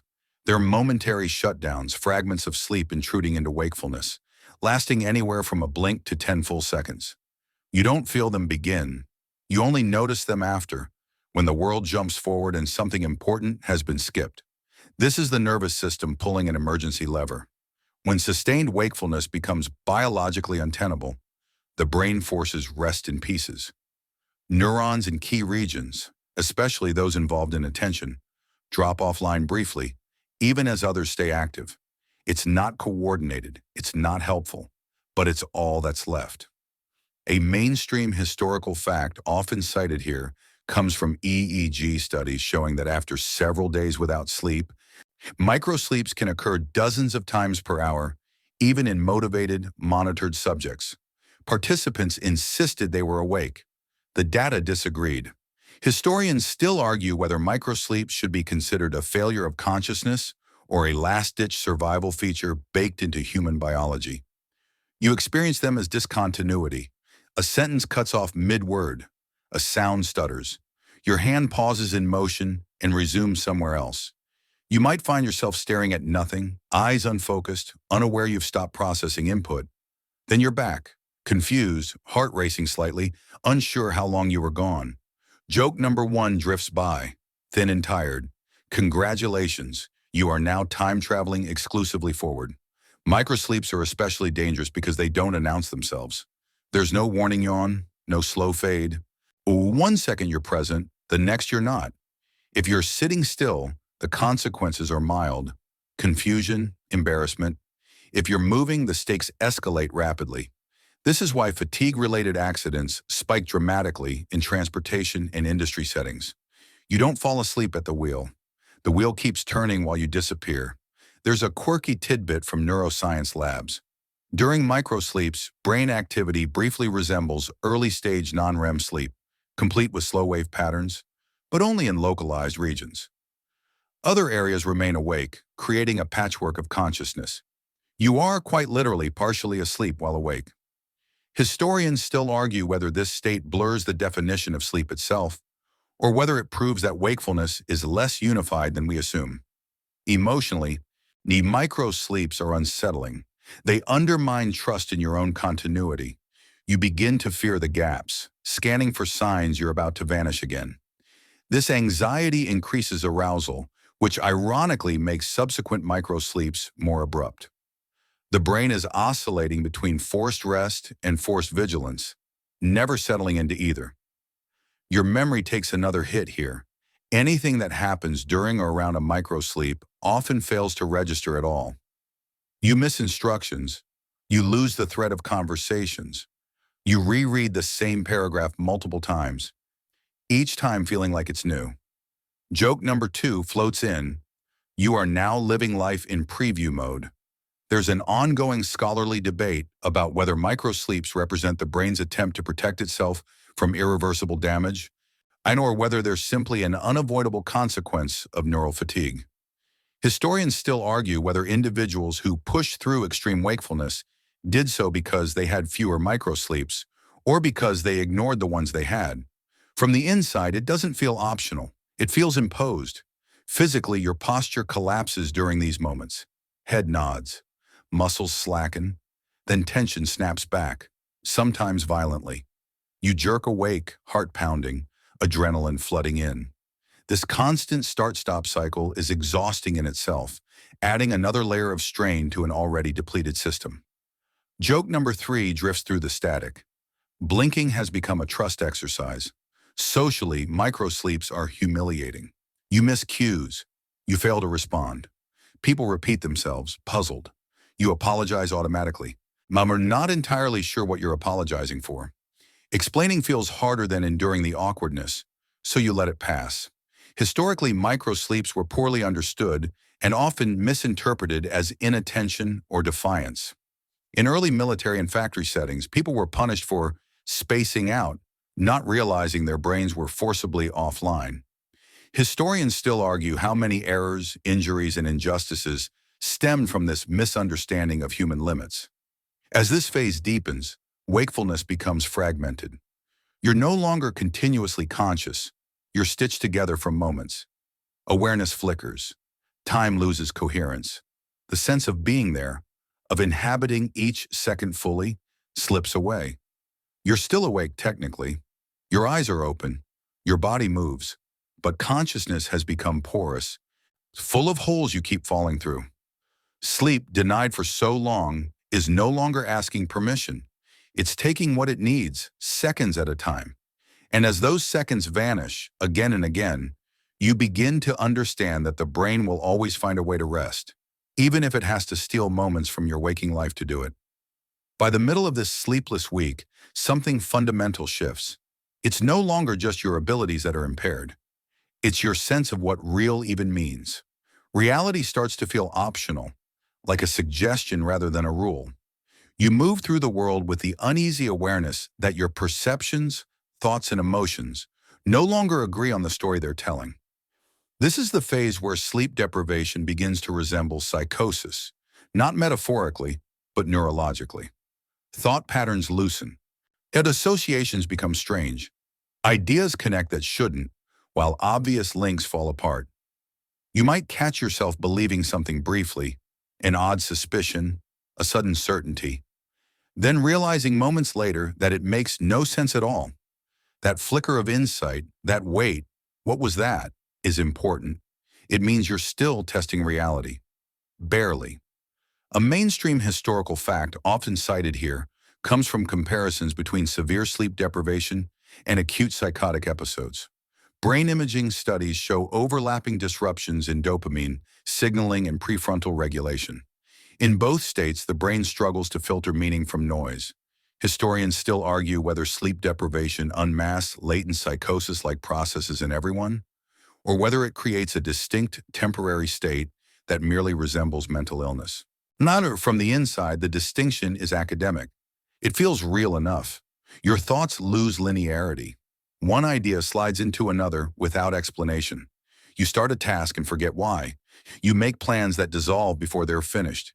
Inner dialogue becomes fragmented, like a radio drifting between stations.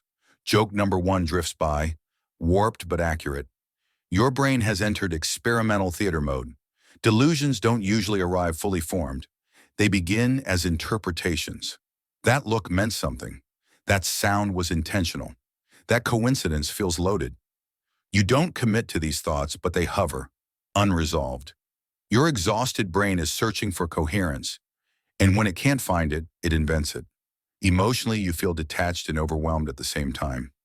This paradox, depersonalization paired with heightened salience, is common in extreme fatigue. You feel unreal, yet everything around you feels too sharp, too meaningful. Your own thoughts feel like they're happening to someone else. You observe yourself thinking, which is disorienting and oddly fascinating. There's a quirky tidbit from clinical sleep research. Many people in this state retain insight.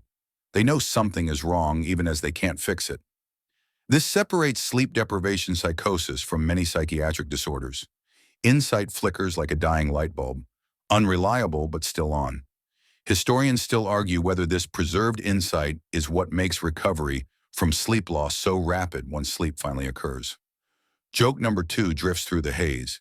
You feel like the unreliable narrator in your own documentary. Social reality is especially fragile now. Conversations feel staged. Other people seem distant, almost artificial. You question whether you're responding appropriately, then question the question itself. Laughter sounds wrong. Silence feels suspicious. Your mind keeps trying to decode meaning where there may be none. There's an ongoing scholarly debate about whether this state should be classified as delirium. Historians still argue whether prolonged wakefulness produces a spectrum that spans fatigue, delirium, and psychosis, or whether it deserves its own category entirely. Labels aside, what's clear is that the brain is no longer maintaining a stable internal model of the world. Physically, you're hollowed out. Energy is gone, but restlessness remains. You pace, then stop, then forget why you were moving. When your body feels heavy and distant, like it belongs to someone else, pain and sensation blur together. Hunger appears and vanishes without resolution. Joke number 3 appears, soft and unconvincing. You promise yourself you'll sleep soon. Now, as this section draws to its close, something important changes. Not in the science, but in the tone. The frantic edge dulls. The struggle softens. The brain, exhausted beyond resistance, begins to slow its demands. Thoughts stretch out. Moments lengthen. The world feels quieter, not because it is, but because you're running out of energy to react to it. Wind down begins here. Your breathing deepens, almost without permission, in and out. Slower now. The constant commentary in your mind loses urgency. Words arrive with more space between them, like footsteps fading down a long hallway. When you don't need to hold everything together anymore. You've carried it far enough. You remind yourself, gently, that this state is temporary, that the brain, remarkable and stubborn, knows how to heal when given the chance. That sleep, when it finally comes, will not judge you for missing it. It will simply do what it has always done. Clean, reconnect, restore. The images soften, the edges blur. Thoughts drift rather than collide. You don't need to solve anything tonight. You don't need to understand the whole week, the whole body, the whole mind. You only need to be here, breathing, letting the story slow with you. In the quiet that settles now, you imagine the simple relief of rest, the way muscles loosen, the way consciousness fades without effort. You let that image hover, unforced, like a promise rather than a demand. And as the noise of wakefulness dims, you allow yourself to drift with it, knowing there is nothing left to prove, nothing left to push through. Just this calm, this pause, this gentle easing towards stillness. The calm doesn't last, not fully. It never does when the heart is involved. As the week without sleep drags you forward, your cardiovascular system begins to complain in a language you can't ignore. It doesn't shout, it presses. A tightness here, a flutter there, a constant, uneasy awareness of your own pulse, like someone tapping from inside the walls. Sleep is when the heart gets its break. Blood pressure dips, heart rate slows, vessels relax. This nightly drop, called nocturnal dipping, is one of the quiet miracles of human physiology. Without it, your heart has been running overtime for days, while stuck in a state of low-grade urgency. Now it's letting you know. A mainstream historical fact often cited in cardiology is that even short-term sleep deprivation raises blood pressure and increases sympathetic nervous system activity. After several days, these changes become pronounced. Your blood vessels are less responsive, less elastic. Each heartbeat feels slightly heavier, as if it has more work to do pushing blood through narrowed paths. Historians still argue whether early physicians recognized this strain when they warned that wakefulness hardens the pulse, or whether they simply sense danger without understanding the mechanism. You feel it when you stand up, a brief head rush, a dimming at the edges of vision, orthostatic hypotension, your blood pressure struggling to adjust quickly enough. The autonomic nervous system, which manages these transitions automatically, is exhausted. You pause more often now, letting your body catch up to movements your mind has already decided on. Your heart rhythm may feel irregular, not necessarily dangerous, but unfamiliar. A skipped beat, a flutter, a sudden thump that makes you freeze and listen inward. These sensations are common under extreme stress and fatigue, driven by elevated adrenaline and disrupted electrical stability in cardiac tissue. Joke number one drifts in. Your heart would like you to log off. Breathing and heart rate feel linked in a way you don't remember noticing before. When anxiety spikes, your pulse races. When you force yourself to breathe slowly, it settles a little. As you become acutely aware of how fragile regulation is right now, how much of it depends on systems that were supposed to reset during sleep. There's a quirky tidbit tucked into sleep research. Heart rate variability, a marker of cardiovascular resilience, drops sharply with sleep deprivation. Lower variability means the heart is less adaptable, less able to respond smoothly to changing demands. It's not a sign of immediate failure, but it is a sign of strain. Historians still argue whether chronic sleep loss contributes to heart disease primarily through this loss of flexibility or through cumulative inflammation. Again, the body refuses to pick just one problem. Emotion feeds directly into this system now. Fear, irritation, surprise, each sends a jolt through your chest. The boundary between psychological stress and physical response has thinned to nothing. You don't just feel anxious, your heart enacts it. You don't just calm down, your pulse follows reluctantly like a stubborn child. Joke number two slips in, dry and tired. Cardio was not supposed to be this interactive. Your blood feels thicker somehow, sluggish. This isn't imagination. Sleep deprivation alters clotting factors and increases inflammatory markers, nudging the blood toward a more coagulable state. In healthy people over a short period, this rarely leads to catastrophe. But it's another reminder that your system is no longer operating in its preferred mode. Everything is a little more brittle. There's an ongoing scholarly debate about whether cardiovascular strain is one of the primary limiting factors in extreme wakefulness. Historians still argue whether the heart would fail before the brain if sleep were withheld indefinitely, or whether neurological collapse would force rest long before cardiac limits were reached. Your own experience suggests the systems are intertwined, dragging each other down in tandem. Movement feels heavier now because circulation is less efficient. Muscles fatigue faster. Recovery takes longer. You become more sedentary, not out of choice but necessity. When you do move, your heart rate spikes quickly, then takes its time coming back down. This delayed recovery is another sign of autonomic imbalance. At night, if night still means anything, you lie still and listen to your heartbeat, unable not to. This hyper-awareness is common when sleep is absent and anxiety is high. The mind, stripped of distractions, turns inward. When every sensation becomes a message to decode. Is that normal? Was that too fast? Too slow? You reassure yourself, then forget the reassurance and start over. Joke number three drifts through the quiet. You miss the days when your heart was just background noise. Historically, reports from prolonged vigils and endurance ordeals often mention chest discomfort and palpitations. Sailors, monks, prisoners, people kept awake by duty or force, wrote about hearts beating like drums or fluttering like trapped birds. Historians still argue whether these descriptions were poetic exaggerations or accurate accounts of physiological stress. Sitting here with your own pulse loud in your ears, they feel uncomfortably precise. Despite all this, your heart keeps going. That's the remarkable part. It adapts, it compensates. It works harder when asked, us even when it shouldn't have to. This resilience is why most healthy people survive short periods of extreme sleep loss. But resilience isn't free. It's borrowed energy, taken from tomorrow, from later, from rest you haven't had yet. As this phase settles in, you become careful. You move slower. You breathe deeper. You listen to your body with an attention that would feel meditative under different circumstances. You're not panicking, not quite. You're respecting limits you can finally feel. The week without sleep presses on, and your heart continues its tireless work, carrying oxygen, carrying hormones, carrying the consequences of every missed night. It hasn't failed you, but it's made its point. Sleep was never just about dreams or downtime.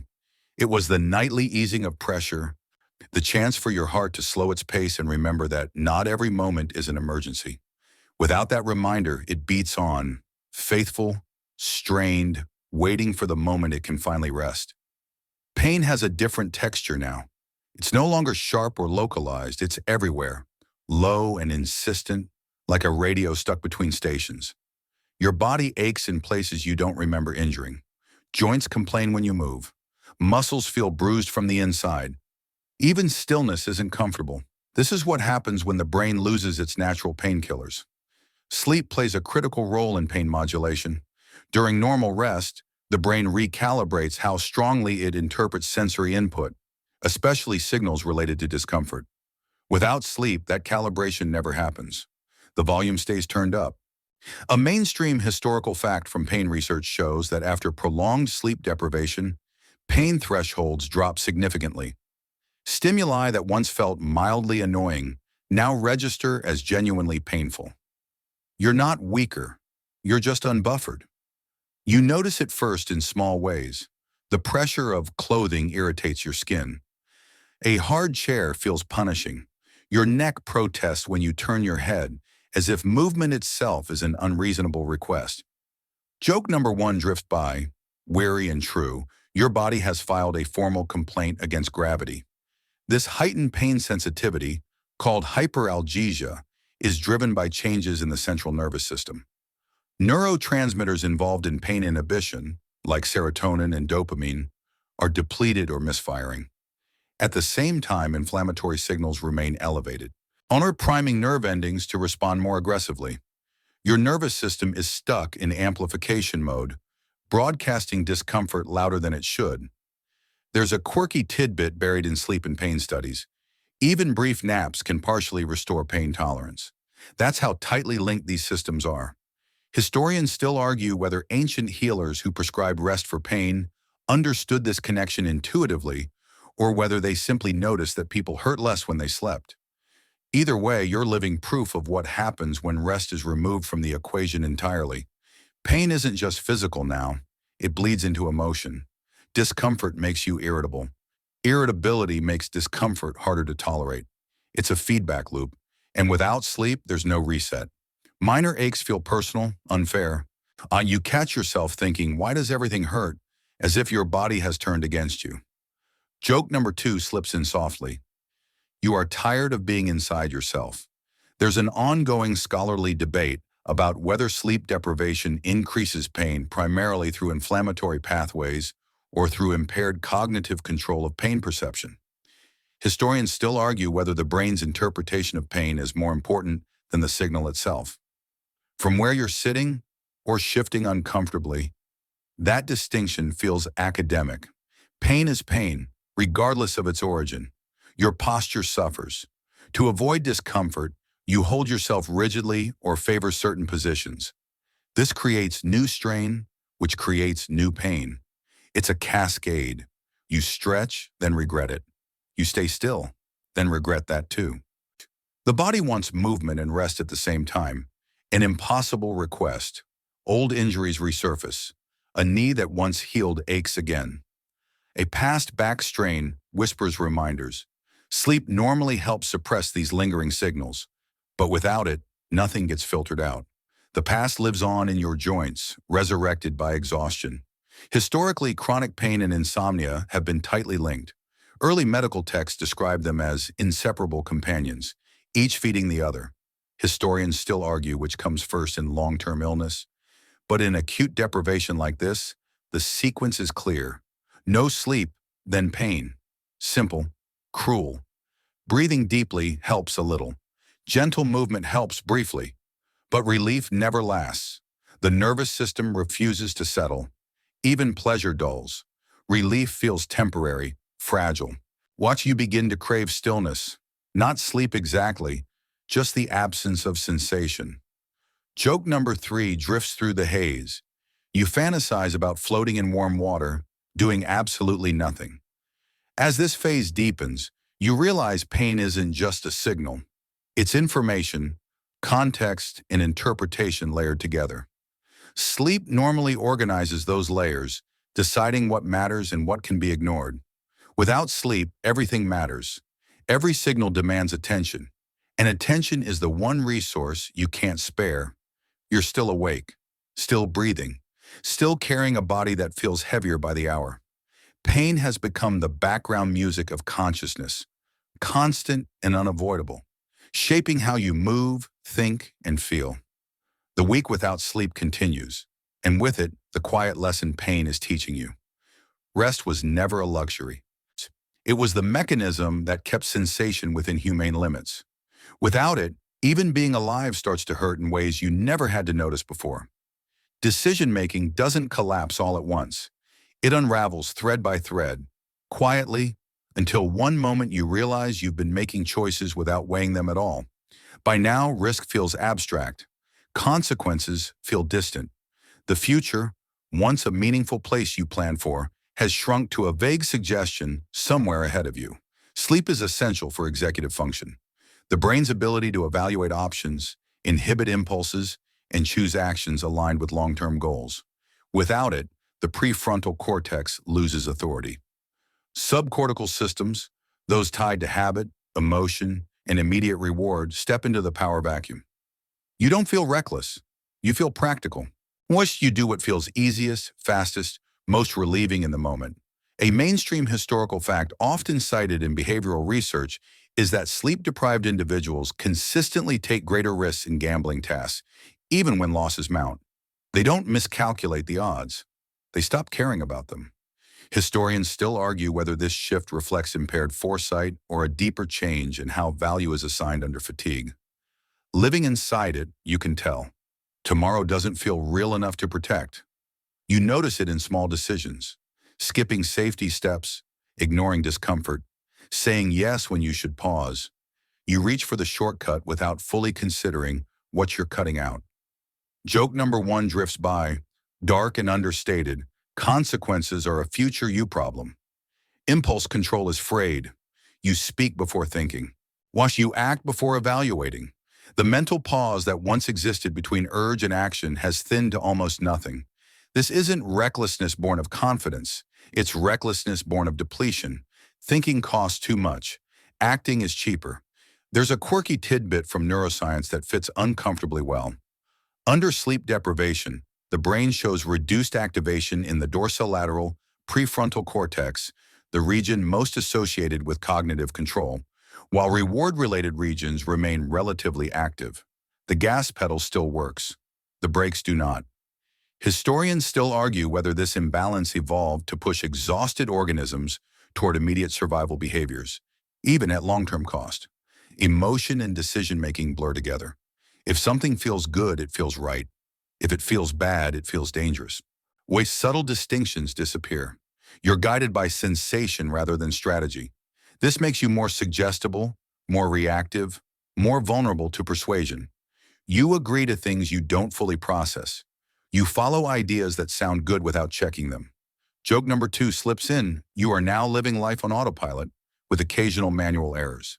There's an ongoing scholarly debate about whether impaired decision-making under sleep deprivation is reversible immediately after rest or whether some deficits linger longer. Historians still argue whether judgment fully rebounds or whether exhaustion leaves faint grooves in behavior that persist. Right now, recovery feels theoretical. The present feels absolute. Your sense of personal boundaries weakens. You push past limits you should respect. Physical, emotional, social, pain, hunger. A fatigue all signal stop, but the signal competes with a louder one. Just get it over with. You finish tasks not because they matter, but because they're in front of you. Historically, extreme fatigue has been linked to catastrophic misjudgments. In aviation, medicine, and engineering, sleep deprivation has preceded errors with irreversible consequences. Historians still argue whether individuals involved knew they were impaired and chose to proceed, or whether impairment itself removed the ability to recognize the risk. From inside your own head, you suspect the latter. Joke number 3 drifts through the fog. You trust yourself far less than you did yesterday, and somehow far more than you should. Planning becomes nearly impossible. Multi-step decisions feel overwhelming. You focus on immediate relief, sitting down, eating, avoiding effort. Long-term goals dissolve into static. This narrowing of time horizon is a hallmark of sleep loss. The brain conserves resources by shrinking its scope. Unfortunately, good decisions live in the space you've just lost. Your moral compass wobbles too. Not dramatically, not in a villainous way, but subtly. Rules feel flexible. Justifications come easily. It's fine, you tell yourself. Just this once. Without sleep, the internal consistency check weakens. You bend without noticing you're bending. There's a fringe observation from sleep deprivation studies that people sometimes feel strangely calm while making poor decisions. Anxiety about consequences fades, replaced by a flat acceptance. This emotional blunting removes the discomfort that usually prevents bad choices. You don't feel brave, you feel numb.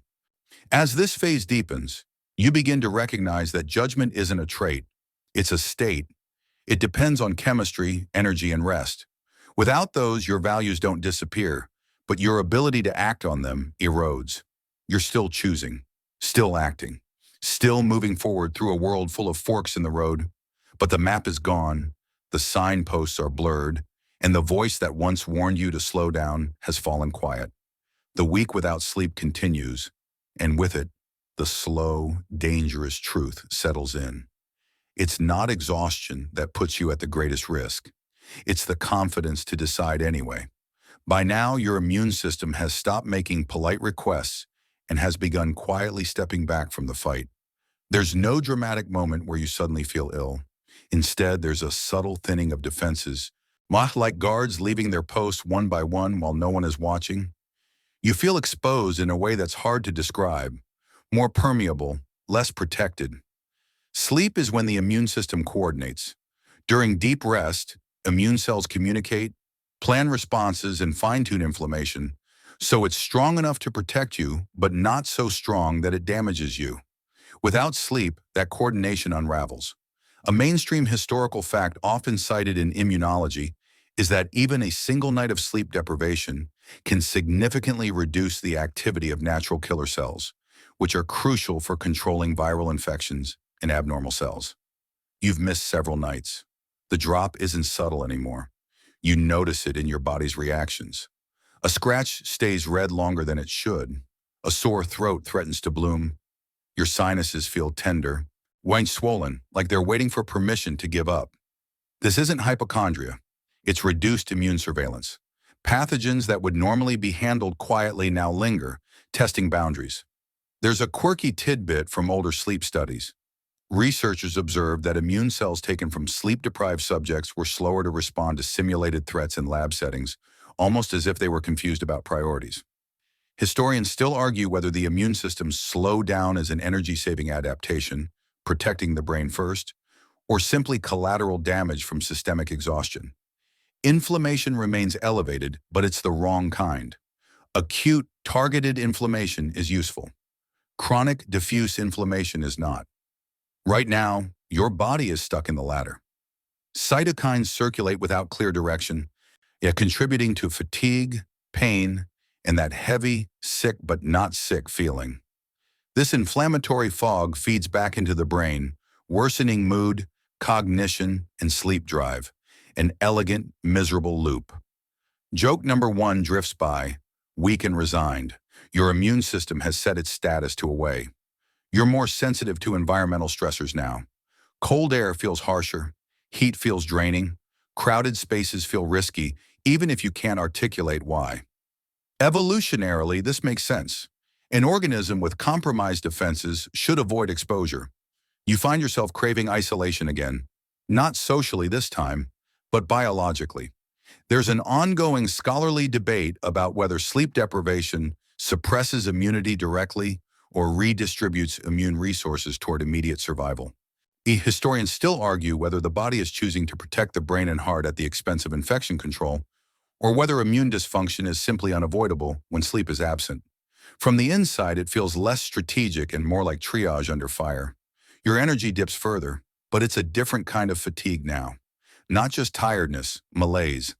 That bone-deep heaviness that usually accompanies illness. This isn't because you're sick, it's because your immune system is behaving as if you might be soon. Sickness behavior, lethargy, withdrawal, low motivation, is driven by inflammatory signals. Sleep deprivation triggers some of the same pathways. Joke number 2 floats in, dry and accurate.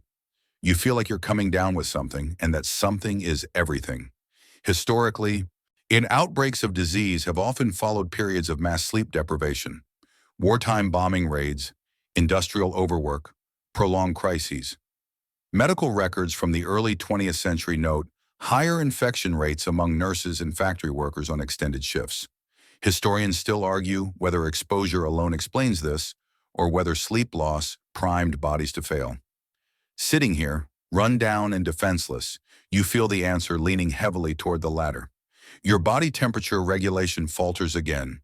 You feel chilled even when it isn't cold, then overheated without warning. Fever is an immune tool, but without sleep, temperature control becomes erratic. The hypothalamus, already strained, struggles to balance competing demands. Healing slows. Tiny cuts close reluctantly. Muscle soreness lingers. Recovery from everything, movement, stress thought takes longer. Sleep was the time when repair crews worked uninterrupted. Without it, repairs are postponed indefinitely. There's a fringe observation from sleep deprivation case studies that some people report smelling or tasting illness, metallic tangs, sour notes, without any actual infection present. This may be linked to inflammatory changes affecting sensory processing. Historians still argue whether such reports were early signs of disease or simply another hallucination-adjacent effect of exhaustion. Either way, your senses feel less trustworthy than ever. Joke number 3 drifts through the haze. Even your immune system looks tired. You start thinking about vulnerability in a new way. Not abstract risk, but physical openness. How easily a cough could tip you over. How little margin you have left. And this awareness isn't panic. It's clarity. Sleep had been silently maintaining a buffer between you and the world. That buffer is gone. Despite all this, your immune system doesn't collapse completely. It downgrades. It conserves. It does just enough. That resilience is remarkable and finite. The longer sleep is absent, the thinner the line becomes between coping and failing. As the 17th phase of this sleepless stretch settles in, you feel smaller inside your own body, less defended, less robust, not broken, just unarmored. The world feels sharper, harsher, more capable of hurting you. Sleep was never just rest. It was nightly immunity training, a rehearsal for threats you never consciously noticed. Without it, your defenses don't vanish, but they hesitate. And in that hesitation, will you understand something quietly profound? Staying awake doesn't just cost energy or focus or mood, it costs protection. At this point, a question begins circling your thoughts with an uncomfortable persistence. Can this actually kill you? Not metaphorically, not eventually, but here, now, inside a single human body pushed far past its design limits. You don't ask it dramatically. You ask it clinically, the way you might test a sore tooth with your tongue. Curious, wary, a little afraid of the answer. Science is careful here. Directly studying death from sleep deprivation in humans crosses ethical lines no one is willing to approach. But the edges of the map are well explored. A mainstream historical fact often cited is the existence of fatal familial insomnia, which is a rare prion disease where patients progressively lose the ability to sleep and eventually die. It's not the same as voluntary sleep deprivation, but it proves something crucial. The human body cannot survive indefinitely without sleep. Historians still argue whether death in such cases is caused directly by lack of sleep or by the underlying neurodegeneration, but the absence of rest is inseparable from the outcome. In laboratory settings, animals deprived of sleep die within weeks, sometimes sooner. Rats subjected to total sleep deprivation develop hypothermia, metabolic collapse, immune failure, and eventually organ dysfunction. Importantly, they don't die of one thing. They die of everything. The system fails globally. Humans are more resilient, but the architecture is similar. You feel that truth now, not as fear, but as gravity. Every system you rely on is strained simultaneously, heart under pressure, immune defenses downgraded, brain misfiring, hormones scattered, pain amplified, judgment impaired. No single failure needs to be fatal when all failures begin overlapping. There's a quirky but sobering tidbit from extreme sleep deprivation records. When humans are pushed far enough, collapse is often indirect. Accidents, infections, cardiac events triggered by stress. Historians still argue whether sleep deprivation itself is the cause of death in such cases, or whether it merely removes the safety nets that normally prevent catastrophe. From inside your own body, that distinction feels meaningless. Joke number one drifts in, dark and exhausted. Sleep deprivation doesn't kill you. It just stops protecting you from things that will. Your heart feels especially present now. Every flutter reminds you that electrical systems don't like chaos. Every palpitation whispers about arrhythmias, about thresholds you don't know how close you are to crossing. Statistically, healthy individuals rarely die from short-term sleep loss alone, but rarely isn't never. And exhaustion has a way of amplifying small vulnerabilities into large outcomes. There's an ongoing scholarly debate about what the true limiting factor of sleep deprivation is. Historians still argue whether the brain would force unconsciousness before the body fails, or whether systemic collapse could occur first under extreme conditions. Some evidence suggests the brain will eventually seize rest through microsleeps, blackouts, or collapse before death occurs. But you've already seen how messy and unreliable those safeguards are. Your thoughts about mortality aren't dramatic. They're practical. If I got sick right now, would I recover? If something went wrong, would I respond fast enough? These aren't anxious spirals, they're assessments. Exhaustion strips fear of theatrics and leaves only math. Joke number two slips in, quieter than the rest. You're not afraid of dying, you're afraid of failing slowly. Historically, long vigils, religious, military, or punitive, often ended not with death, but with breakdown, collapse, delirium, forced sleep. Accounts describe people dropping where they stood, consciousness simply unplugging. Historians still argue whether this was mercy or malfunction. Either way, it marked the line the body refused to cross. You sense you're near that line now, and not at it, but close enough to feel its pull. The drive to sleep is no longer negotiable. It's primal. Your body isn't asking if you'll rest. It's deciding how.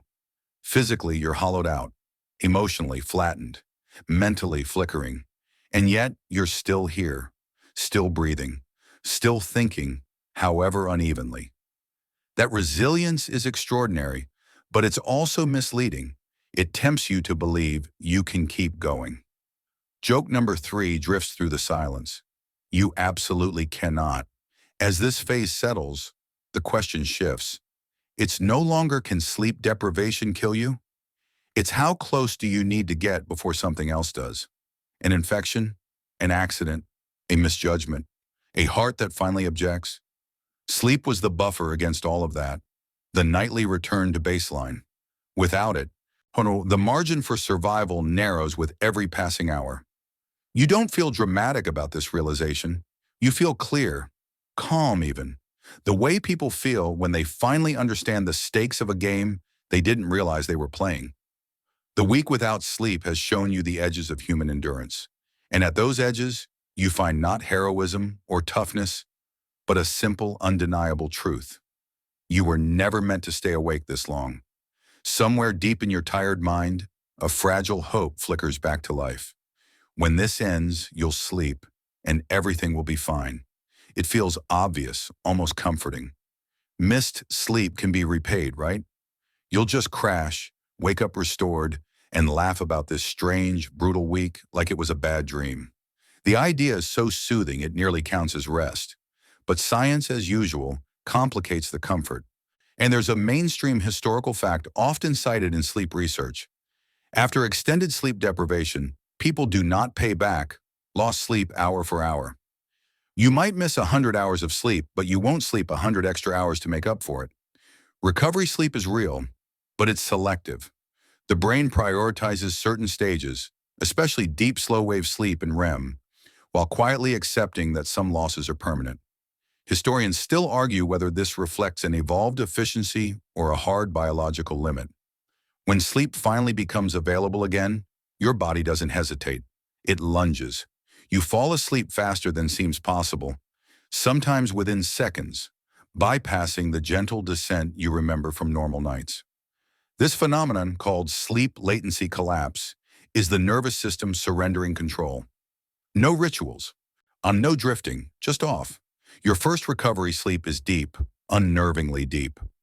Brain waves slow dramatically, muscles slacken, breathing evens out, growth hormone surges.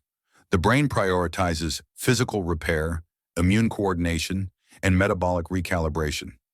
REM sleep, however, may be delayed. Historians still argue whether the brain postpones dreaming to focus on structural repair first, or whether REM deprivation simply takes longer to rebound. Joke number one floats in gently. Your brain has opened all the repair tickets at once. When you wake, if wake is even the right word, you don't feel refreshed. Not yet. You feel disoriented, heavy, sometimes emotional, for no clear reason. Recovery sleep doesn't feel like rest at first. It feels like aftermath. This surprises many people. Sleep doesn't instantly reverse the damage. It stabilizes you, then slowly begins the work of restoration. There's a quirky tidbit from recovery studies.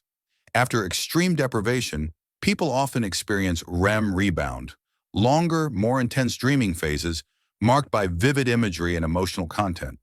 Dreams may feel chaotic, strange, or deeply symbolic. Historians still argue whether this is the brain processing emotional backlog or simply overcorrecting after deprivation. Either way, the dream world arrives loud. Physically, some systems rebound quickly. Reaction time improves. Micro-sleeps disappear. Blood pressure begins to normalize. Others lag behind. Mood stabilizes slowly. Pain sensitivity takes days to recalibrate.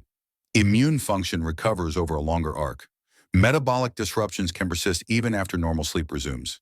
The body forgives, but it remembers. There's an ongoing scholarly debate about whether chronic sleep debt accumulates in a way that can't be fully erased. Historians still argue whether repeated deprivation leaves lasting marks on cognition, emotion, and health, or whether the brain is endlessly plastic given enough rest. The truth appears uncomfortable and nuanced. Most things recover, but not always completely, and not always invisibly. Joke number two drifts through the calm. Sleep is not a delete button, it's a repair tool. Emotionally, something shifts during recovery. Perspective returns. The urgency that ruled your thoughts fades. Problems that felt enormous shrink back to size. You remember who you were before exhaustion took over. This return of self can feel unexpectedly moving. Relief mingles with vulnerability. You realize how far you drifted without noticing. Historically, accounts of people recovering from extreme wakefulness often describe gratitude. Not euphoria, but quiet respect. Monks wrote about sleep as mercy. Soldiers described it as rescue. Scientists, once skeptical, eventually called it indispensable. Historians still argue whether sleep was undervalued because it looked passive, when in reality it was doing the most work of all. Your body doesn't demand perfection from you now. It asks for consistency. Regular nights, predictable rhythms, darkness, stillness. The same things it always wanted. Sleep debt can be reduced, but only by showing up night after night, not by binging once and calling it even. Joke number three drifts in softly. Turns out the healthiest thing you can do is lie down and do nothing. As the idea of recovery settles, you understand something important. The week without sleep didn't just reveal what breaks, it revealed what heals. Not instantly, not magically, but reliably when given the chance. Sleep won't erase the memory of this strain, but it will reweave you, thread by thread, back into someone who can feel, decide, connect, and endure again. And as the possibility of rest grows closer, it stops feeling like an escape and starts feeling like what it always was, a return. The end of the week arrives quietly. There's no finish line, no alarm announcing that you've survived something monumental. Just a soft easing of pressure, like a hand finally lifting from your chest. Sleep hasn't returned yet, not fully, but its pull is undeniable now, ancient and magnetic, threading through every tired cell in your body. You can feel it in how your thoughts slow, not scatter, slow. The frantic urgency that once pushed you forward has burned itself out. What's left is a deep animal understanding. This is over. Not because you won, not because you endured heroically, but because the body has limits and you've reached them. A mainstream historical fact often mentioned in sleep science is that humans evolved with remarkably stable sleep patterns across cultures and centuries. Despite differences in environment, technology, and ritual, the need for nightly rest remains stubbornly consistent. Historians still argue whether sleep shaped civilization or civilization merely adapted around sleep, but the dependency runs deep either way. You've just felt what happens when that dependency is denied. The world around you feels distant now, as if you're watching it through softened glass. Not unreal, just quieter. Sounds lose their sharp edges. Light feels gentler. Your body settles into stillness more easily, conserving what little energy remains. Even discomfort has dulled, replaced by a heavy calm. Joke number one drifts in, barely audible. You didn't conquer sleep. Sleep waited you out. Emotionally, there's relief mixed with something like humility. You understand now that sleep was never laziness, never weakness, never time wasted. It was labor, essential, invisible labor, done on your behalf every night without asking for credit.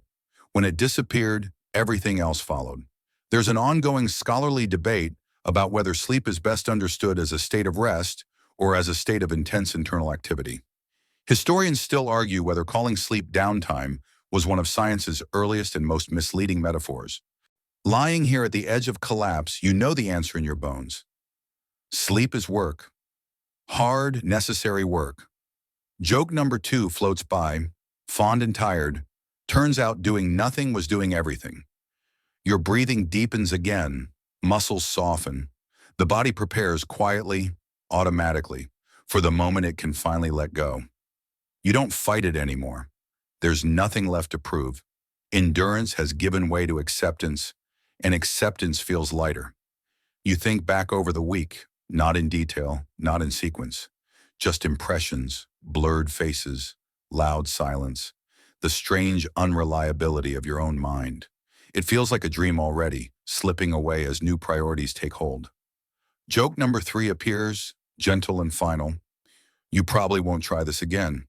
And now, before the last images fade, maybe before the story dissolves into rest, there's time for one final easing, one last soft landing. Wind down begins. Your body sinks where it is. Shoulders loosen, jaw unclenches. You don't need to hold yourself up anymore. Gravity can have you. The rhythm of your breathing smooths out, slow and steady, like waves that no longer need to impress anyone. You remind yourself that nothing else is required tonight. Not understanding, not remembering, not recovering all at once. Just rest, the kind that doesn't demand effort, the kind that arrives when resistance finally stops. The world narrows to simple sensations, the weight of your body, the air moving in and out, the quiet reassurance that this state is natural, familiar, safe. Sleep has been waiting patiently, without judgment, without urgency. And as you drift closer to it, the last thing you feel is not fear or triumph or exhaustion, but relief, deep, profound relief. The weekend's not with a bang, but with a return.